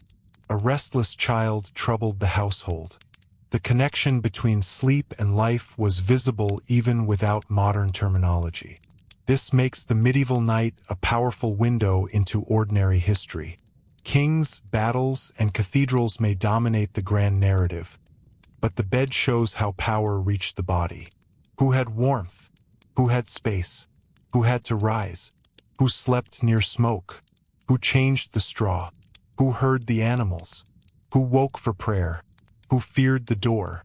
These questions bring history close enough to feel, without needing exaggeration. And now, with the bed, bedding, fire, insects, and household labor in view, the next layer becomes clearer. Medieval sleep was not only shaped by the room. It was shaped by the larger rhythms that pressed upon that room from outside: the church calendar, the working year, the ringing of bells, the demands of dawn, the long winter darkness, the short summer nights, and the social rules that told people when rest was allowed, when waking was required, and when the body had to obey a timetable older than any clock on the wall. That timetable older than any clock on the wall was written first in light and darkness, before mechanical time became common enough to discipline daily life with numbers. The medieval day was felt through the body, the sky, the bells, the animals, the weather, and the work waiting outside the door. Dawn was not merely a visual event. It was a command. It pulled servants from corners, monks from dormitories, bakers from uneasy rest, peasants toward fields, shepherds toward animals, and household women toward fire, food, water, children, and the first small repairs of the day.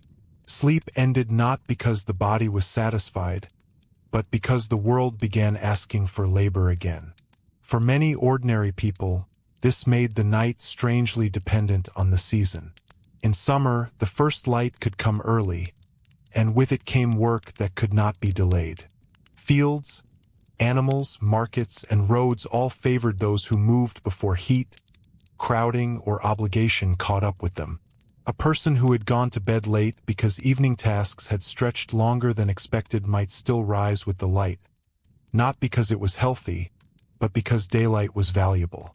In a world without electric lamps, daylight was a resource as real as fuel or grain. To waste it could mean falling behind. Winter reversed the problem but did not solve it. Darkness lasted longer, and one might assume that longer nights meant better sleep. Sometimes they did. A body exhausted by labor might welcome the length of a winter night. But winter also brought cold, damp, smoke, hunger, illness, and the difficulty of moving in darkness. The longer night could create more opportunity for waking, not less. A person might sleep, wake, tend the fire, lie awake listening to wind, sleep again, wake cold, and still rise before the room felt welcoming. The night was longer, but comfort was not necessarily deeper. This seasonal variation meant that medieval sleep was not a fixed routine repeated evenly across the year. It breathed with the calendar. In harvest time, rest might be shortened by urgency. In winter, rest might be stretched but broken. In Lent, fasting and religious observance might alter food, mood, and bodily rhythm. On feast days, celebration could change evening patterns. On market days, early travel could cut sleep short. On saints' days, ordinary work might pause, but the household still needed managing. The medieval year did not offer one sleep schedule. It offered many, each attached to labor, faith, weather, and local custom. The church calendar played a particularly powerful role because it gave time a sacred structure. Sundays, feast days, fast days, vigils, holy seasons, and the daily rhythm of prayer all shaped how people understood their bodies and time. For monks and nuns, the structure was explicit and demanding. The night was interrupted because prayer was part of the vocation. In many communities, rising in darkness for the night office was a sign that the soul did not belong entirely to bodily comfort. To wake while the world slept was to join a sacred order. But even beyond monastery walls, bells carried this sacred structure into the wider world. They rang for Mass, for canonical hours, for warnings, for deaths, for meetings, for curfew, for celebration. A bell could measure time for people who owned no clock. It could remind a field worker of obligation, a shopkeeper of opening, a household of prayer, a town of danger. A sleeper that night was not entirely private. The bell was useful, communal, and deeply meaningful. It was also impossible to ignore. A modern person might resent being woken by bells, but medieval people often lived within a soundscape where bells were part of order itself. Their ringing told the community that time was shared. It helped coordinate prayer, work, trade, and safety. Yet this shared time came at a cost to private rest. A tired servant did not control the bell. A sick person could not quiet the church tower. A mother finally asleep after soothing a child might still be drawn back toward wakefulness by the sound that told the town where it stood in the day or night. This is one of the gentler but more revealing contradictions of medieval life. The same systems that made society feel ordered could make the individual body more tired. Bells gave structure. Curfews reduced danger. Religious hours gave meaning. Seasonal work sustained survival. Household hierarchy organized labor. But each could press against sleep. A body does not always recover simply because its exhaustion has a purpose. The working year made this even clearer. Agricultural life depended on timing. Plowing, sowing, weeding, haymaking, harvesting, threshing, pruning, tending animals, repairing tools, spreading manure, cutting wood, and managing stores all belonged to cycles that could not be freely rearranged. Weather narrowed choices. A dry day after rain might demand immediate work. A storm approaching harvest could turn delay into loss. A household might push through fatigue because grain in the field mattered more than one person's desire to sleep. During harvest, the pressure could be especially intense. Grain had to be cut, gathered, transported, dried, stored, and protected. Many hands were needed. Long days were expected. Meals might shift around work. Sleep might be shorter, heavier, and less restorative. A person could fall onto bedding with the body nearly stunned by effort, only to wake still sore because the day ahead required the same motion again. Exhaustion could make sleep come quickly, but it did not guarantee that sleep healed the body fully. Haymaking carried similar urgency. Hay had to be cut and dried at the right time, because animals depended on winter fodder. Rain could spoil work. A few good days could matter enormously. Under such pressure, dawn was not a gentle arrival. It was a reminder that the household's future warmth, food, and survival depended on movement. A bad night's sleep did not excuse anyone from the field if the weather was right. For shepherds and those who tended animals, sleep followed another rhythm. Animals did not respect human sleep in the way a tired person might wish.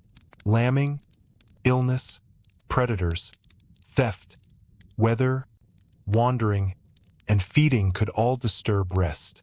A shepherd might sleep lightly because the flock was wealth in living form. A cow, horse, pig, or goat could represent food, labor, breeding, rent, and security. Losing an animal was not a small inconvenience. It could change the household's margin of survival. So the animal world reached into the night and claimed attention. In towns, trade created its own clock. Bakers, brewers, butchers, fishmongers, carters, porters, innkeepers, servants, and market sellers all worked according to rhythms that began before many others woke. Bread had to be ready, goods had to arrive, fires had to be started, animals had to be moved, stalls had to be prepared, streets had to come alive. The town's morning was built on people who had surrendered part of the night. A baker's sleep might be among the most distorted. Dough, ovens, fuel, customers, and regulation all shaped the timing of work. Bread was not an optional luxury in many diets. It was central. A community's need for bread meant someone had to work when others rested.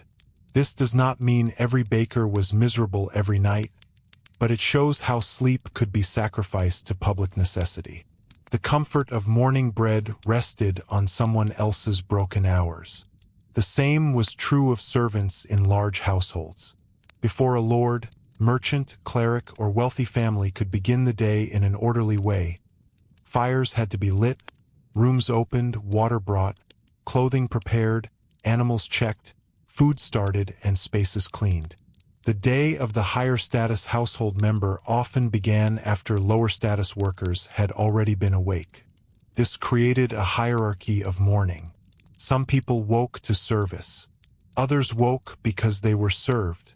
The earliest risers often bore the coldest moments.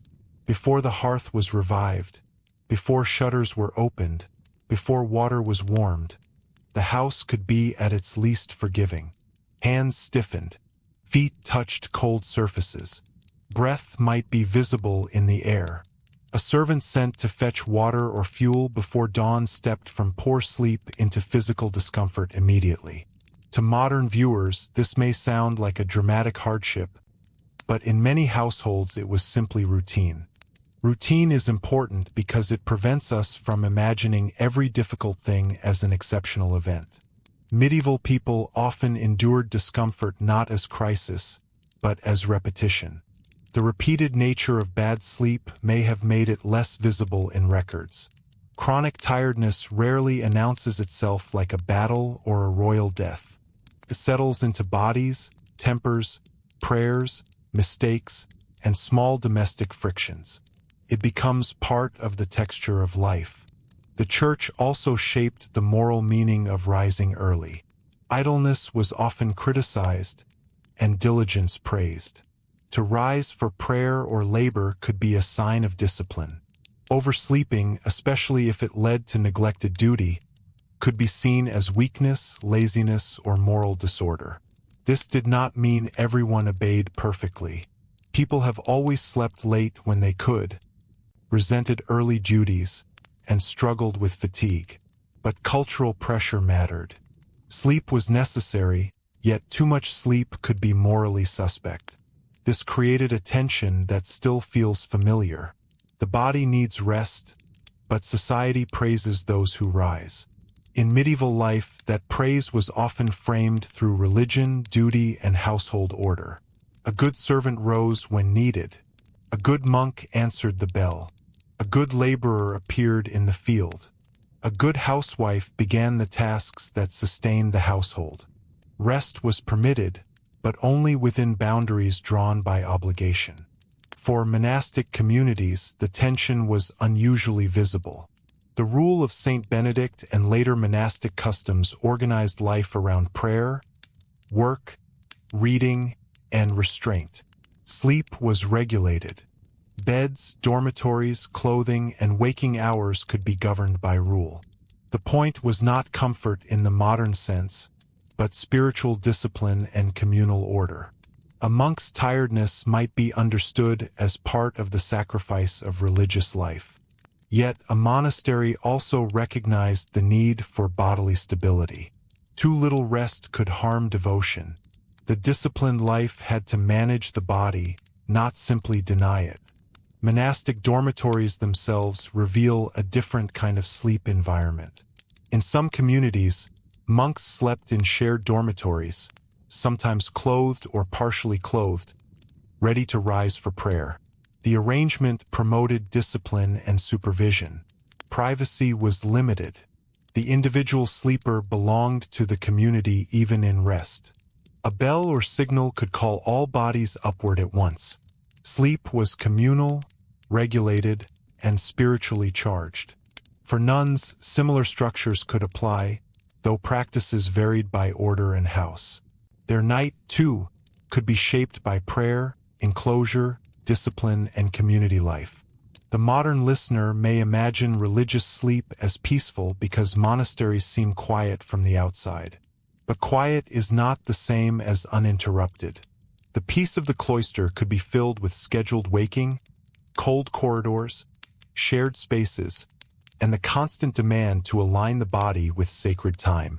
Outside religious houses, church teaching still influenced how ordinary people thought about the night. Evening prayers, morning prayers, mass attendance, fasting seasons, saints' days, and fear of sin all shaped the edges of sleep. A person might go to bed after prayer and wake to the sound of bells, holding the night within a spiritual frame. The body may have wanted comfort, but the soul was understood to have obligations too. There was also the matter of confession and conscience. Medieval Christianity gave deep attention to sin, repentance, temptation, and preparation for death. Night could intensify self-examination. A person lying awake might think of wrongs committed, debts unpaid, harsh words spoken, desires resisted or not resisted, promises made to God, fear of judgment, or grief over the dead. Modern sleep advice often treats racing thoughts as stress. Medieval people might interpret some of those thoughts through conscience and spiritual struggle. This does not mean medieval nights were always heavy with guilt. They could be ordinary, dull, warm, even pleasant, but the spiritual world was close. The boundary between bodily disturbance and moral meaning was thinner. A nightmare, a restless hour, or an anxious waking might be explained not only by food or illness, but by the soul's condition. Sleep was a place where body and spirit met and sometimes disturbed one another. The seasons of fasting could also affect the body. Lent, vigils, and other fasting practices varied by place, period, and personal circumstance, but they could alter diet and daily rhythm. Hunger, lighter meals, changes in food type, and religious focus might all influence sleep. For some, fasting had spiritual value and communal meaning. For others, especially the poor who already had limited food, the line between devotion and hardship could be thin. A hungry body may pray sincerely and still wake in the night. Feast days brought the opposite complication. Celebration, food, drink, music, social gathering, and late activity could stretch the evening and disturb ordinary sleep. Holy days might offer rest from certain labor, but they could also bring crowds, travel, worship, noise, and festivity. A feast day could restore the spirit while tiring the body. Medieval time was not simply work versus rest. It was a pattern of obligations and releases, each with its own cost. Market days shaped sleep in practical ways. A person traveling to market might rise very early, especially if distance, weather, animals, or goods required preparation. Merchants and sellers had to pack, load, secure, and move before dawn. Roads could be difficult. Arriving early could matter. A poor night before market did not cancel the need to sell eggs, cloth, grain, vegetables, fish, tools, or other goods. The economy entered the bed before the journey began. Pilgrimage did the same. Pilgrims often slept in unfamiliar places. Inns, hospitals, monasteries, barns, roadside shelters, or crowded lodging.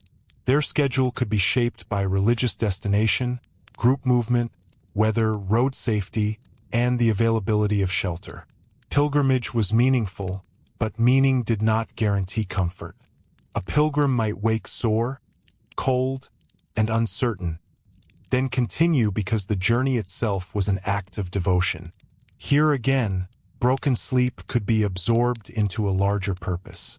Travel also stripped away the small habits that made home sleep possible. At home, one knew where the floor creaked, where the fire smoked, which child turned in sleep, what the dog sounded like, when the neighbor's rooster called. On the road, every sound was less certain. A stranger's movement in an inn, a horse outside, a voice in the dark, a door opening, rain on an unfamiliar roof. These could keep the mind alert. Familiar discomfort may be easier to sleep through than unfamiliar shelter.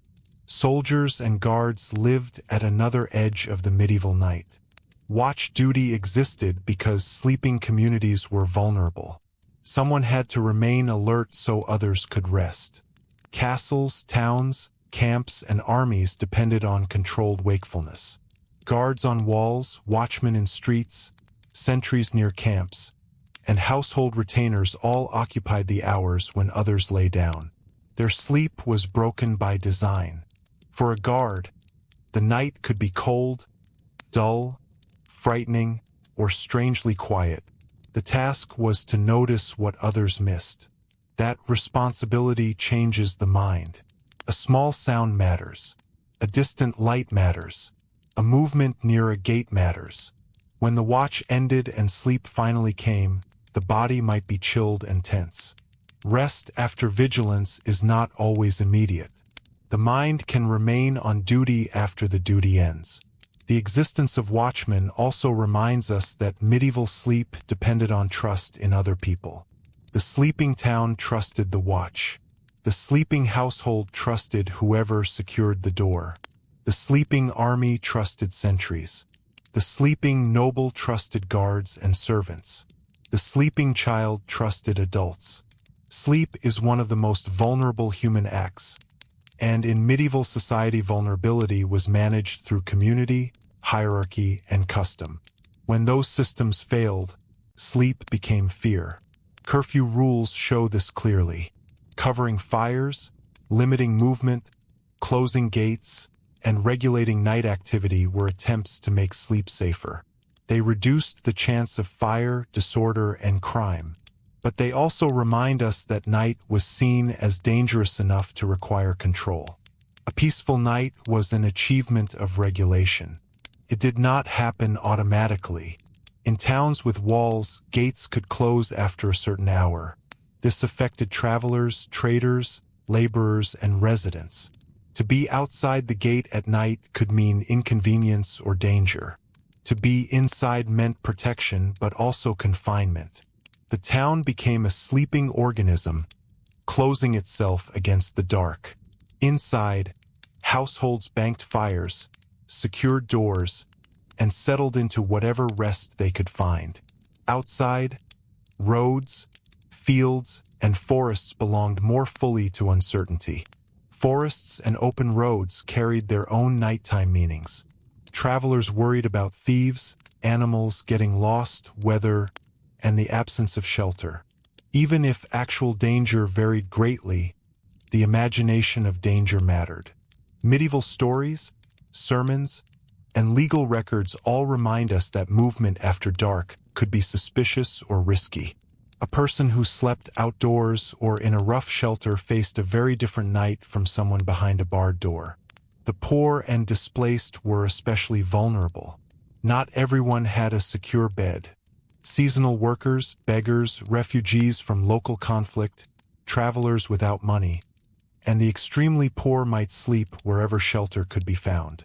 Barns, porches, church spaces, fields, roadside shelters, or crowded charitable houses could offer imperfect protection.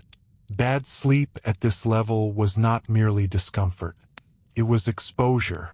Exposure meant cold, theft, animals, weather, suspicion, and the possibility of being moved along.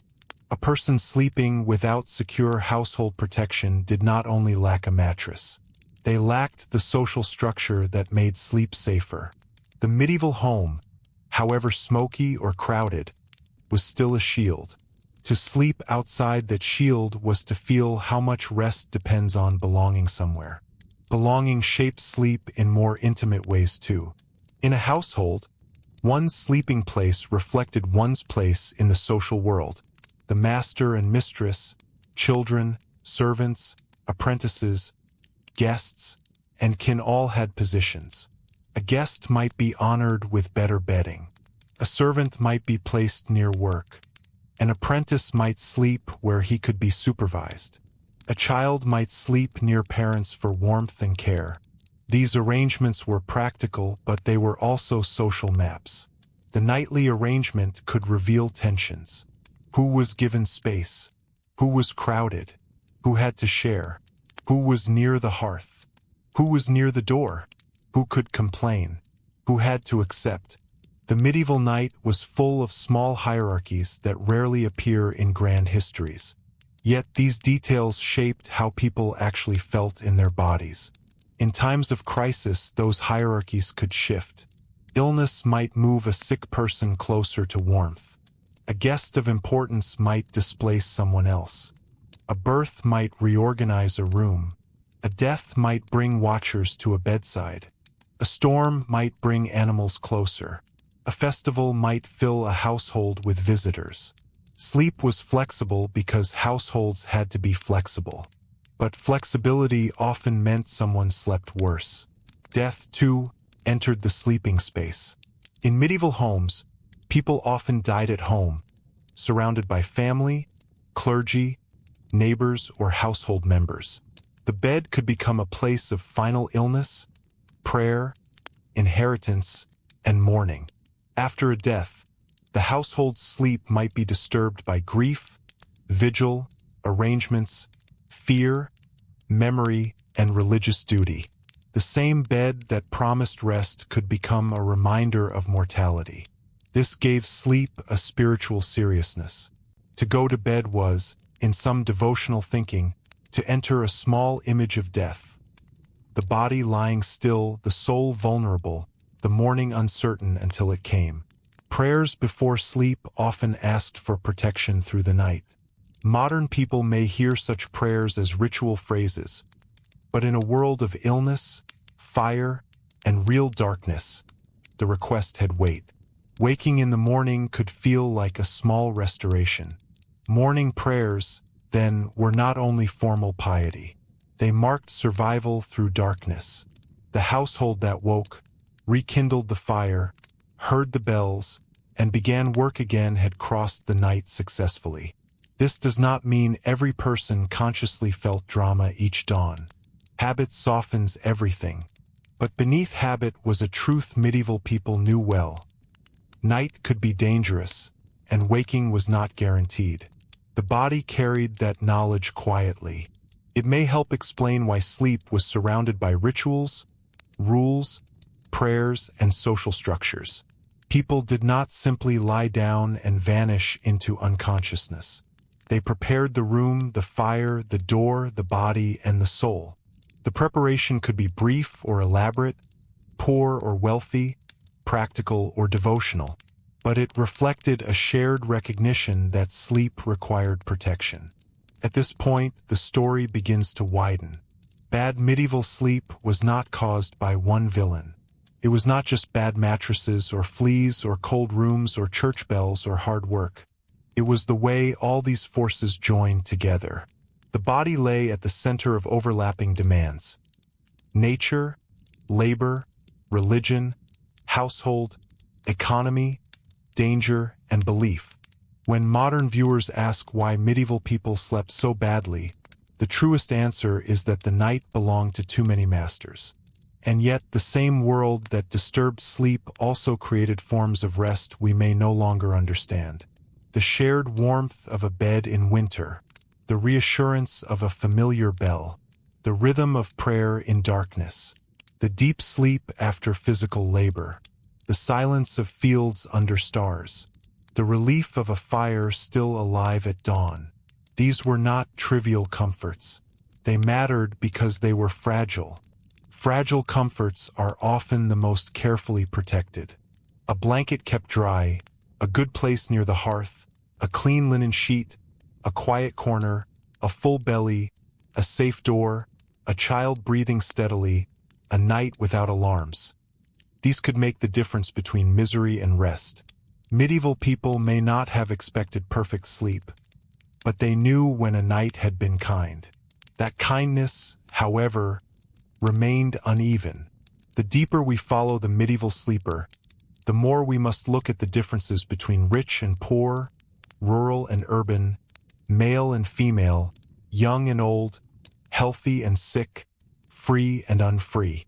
The next part of the night's history lies there, in the unequal distribution of comfort. In the castle chamber and the servants' corner, the peasant cottage and the town lodging, the monastery dormitory and the crowded inn, where the simple act of closing one's eyes revealed exactly where a person stood in the medieval world. The simple act of closing one's eyes revealed exactly where a person stood in the medieval world, because sleep was one of the few human needs shared by everyone, yet almost nothing about it was shared equally. A king, a monk, a merchant, a peasant woman, an apprentice, a soldier, a prisoner, a pilgrim, and a child all needed darkness, warmth, safety, and release from the day. But the night gave these things unevenly. Some people entered beds surrounded by carved wood, heavy curtains, clean linen, and servants who had already warmed the room. Others lay down on straw that needed changing, near smoke that stung the throat, with another body pressed close for warmth and an animal shifting nearby in the dark. In a castle chamber, sleep could look grand from a distance. The bed might be raised, curtained, layered with blankets, and placed within a room meant to display rank as much as comfort. There could be tapestries to soften the coldness of stone walls, servants to prepare bedding, and household officers to guard the night. But even here, the medieval night did not fully surrender. Stone held cold. Drafts entered. Fires needed tending. Messages could arrive. Political worry did not stop at the bed curtains. Noble sleep could be softer than peasant sleep, but it was not always peaceful. Rank brought better materials, not freedom from anxiety.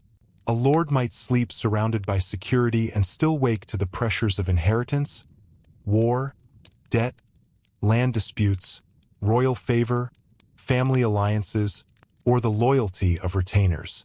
A lady might lie in finer bedding than almost anyone below her, but still carry the risks of childbirth, household management, widowhood, children's futures, and the fragile politics of marriage. Their bedchamber was more protected, but it was not a modern private bedroom. It could be a place of service, ceremony, nursing, childbirth, illness, diplomacy, and death. Even among the elite, the bed belonged to the social world. Below them, servants often slept in the shadow of that comfort. The household's smooth morning depended on people who had risen before warmth returned to the rooms. A servant might sleep in a hall, loft, kitchen, passage, or shared space, near the places where work would begin. Their bedding might be simpler, their sleep might be lighter, their waking might be controlled by someone else's needs. To understand medieval sleep honestly, we have to see that comfort often moved upward through labor. One person's quiet chamber could rest upon another person's broken night. In the peasant cottage, the night had a different intimacy. There might be no true separation between sleeping, storing, cooking, and working. The family's warmth came from bodies, fire, bedding, and the wall's imperfect protection against weather. A shared bed could be crowded, but it could also be necessary. Children, parents, kin, and sometimes servants or lodgers slept within earshot of one another. Privacy was limited, but isolation was also rare. A bad dream, a cough, a crying child, a restless animal, or a gust of wind at the shutters became part of the household's shared night. This was not always misery. A familiar home, however poor, could contain forms of comfort that do not appear in inventories. The sound of a known voice, the warmth of a child's body, the glow of embers, the smell of bread or wool or smoke that belonged to one's own house, a place near the hearth, a blanket that had lasted through many winters. These comforts were real, but they were vulnerable. A damp season, a sick animal, a failed harvest, a new baby, an infestation, a leaking roof, or a cold snap could disturb the entire balance. Town lodging brought still another kind of sleep. In a city or market town, walls were close and lives overlapped. Apprentices might sleep in or near workshops. Shopkeepers lived above or behind their trade. Inns received travelers, animals, noise, drink, and strangers. Streets carried bells, footsteps, carts, dogs, watchmen, and early market sounds. Towns offered opportunity, craft, trade, and community, but they also brought density. Sleep in a medieval town could be better protected from rural isolation and worse disturbed by human closeness. For apprentices, sleep was part of training. To learn a trade often meant living under a master's roof, inside his authority, following his schedule, eating his food, sharing his household order, and sleeping where the household allowed.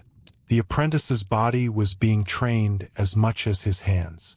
Early rising, long work, limited privacy, and obedience were woven together. The bed was not separate from the workshop. It was one part of a system that shaped youth into labor. For women, sleep often carried the invisible weight of care.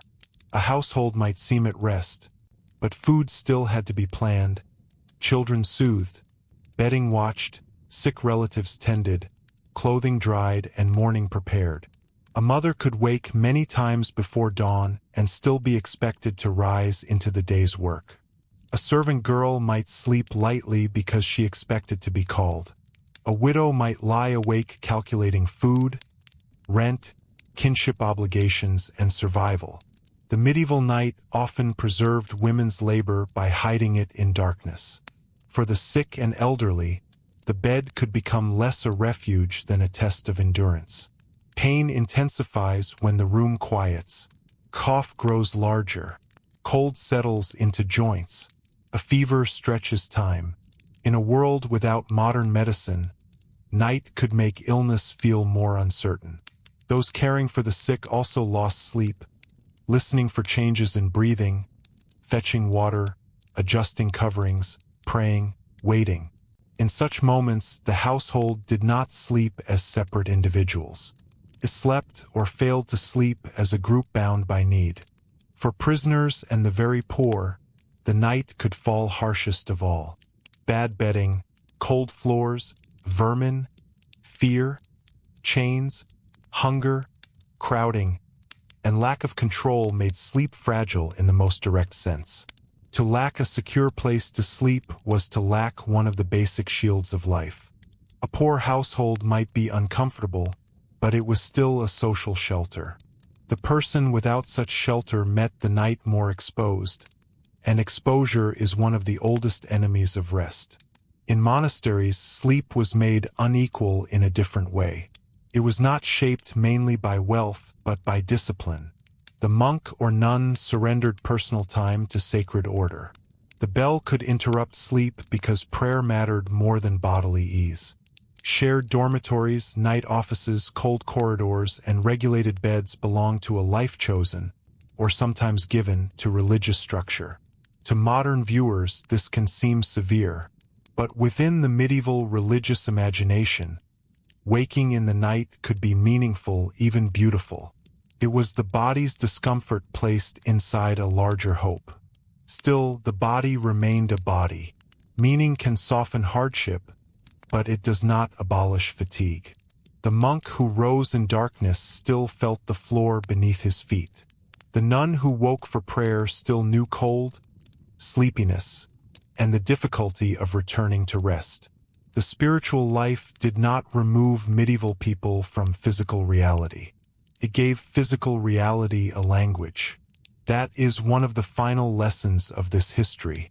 Medieval people did not sleep badly because they were simple, careless, or indifferent to comfort. They slept badly because their world made sleep difficult to protect. The room was colder. The bedding was harder to maintain. Insects were more common. Smoke was more present. Privacy was rarer. Work was more physical. Time was governed by bells, seasons, animals, and obligation. Fear had fewer switches to turn off. Illness had fewer remedies. Night was not sealed away from life. It was life darkened. Modern people often imagine progress as a series of grand inventions, but in the history of sleep, progress can look remarkably ordinary. A dry mattress, private room, a reliable lock, a chimney that draws smoke away, a glass window, a washable sheet, a quiet night without animals nearby, a light that turns on safely, a toilet indoors, a doctor who can treat infection, a clock that wakes one person without waking the household. These things seem small until we imagine sleeping without them.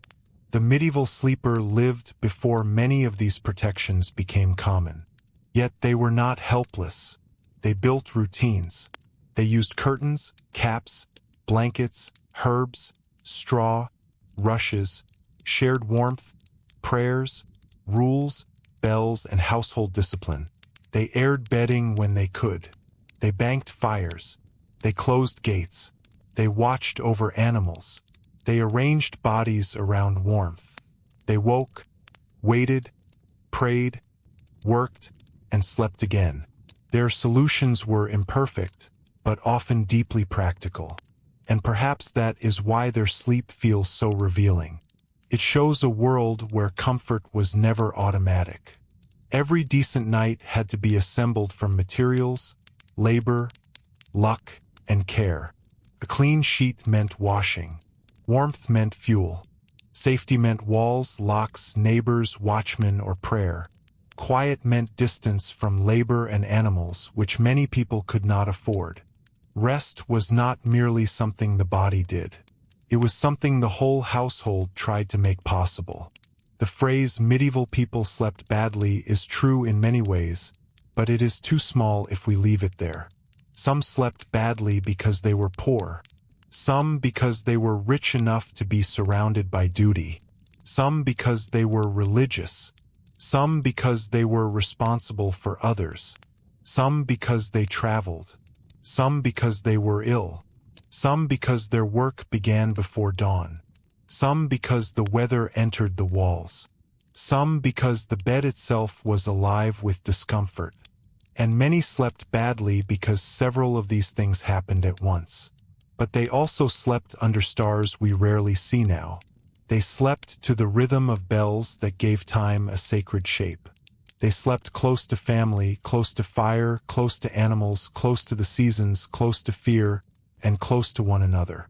Their nights were harsher than ours in many practical ways, yet also more connected to the forces that structured their lives. Sleep was not isolated from the medieval world. It was one of the clearest ways that world touched the skin.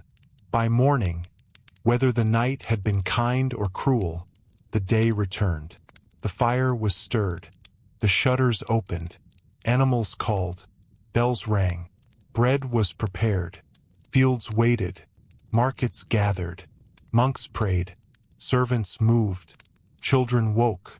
The ache of poor sleep did not stop history from continuing. It moved quietly inside it, in slow hands, sore backs, short tempers, whispered prayers, and the deep human wish to lie down again when the work was done. So when we picture the medieval night, we should not imagine only darkness, or only discomfort, or only romance. We should imagine a human body trying to rest inside a world that never fully went still. A body beneath wool and linen, near smoke and straw, listening to rain on the roof, bells in the distance, a child turning, an animal shifting, embers settling, wind pressing at the walls. We should imagine sleep not as escape from medieval life, but as one of its most honest portraits. And that may be the most important reason this subject still holds us. Sleep is intimate. It removes status for a moment because every person must eventually close their eyes. But history returns status immediately because not every person closes their eyes in the same conditions. The medieval night reminds us that comfort is never just personal. It is architectural, economic, social, spiritual, and deeply material. It is made by the world around the body.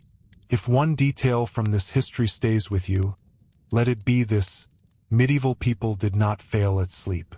They fought for rest with the tools their world gave them. Sometimes they found it in warmth, prayer, exhaustion, family, and familiar darkness. Sometimes they lost it to cold, insects, smoke, work, fear, and duty. And most nights, like most human lives, were somewhere in between. As you settle back into your own evening, it is worth asking which part of that medieval night feels hardest to imagine living through. The cold, the crowding, the smoke, the insects, the lack of privacy, or simply the knowledge that morning's work would come whether sleep had restored you or not. Thank you for spending this quiet time with the past. If you enjoy calm, thoughtful history like this, you're welcome to subscribe and return for more long-form stories from the strange, ordinary, and deeply human worlds that came before us.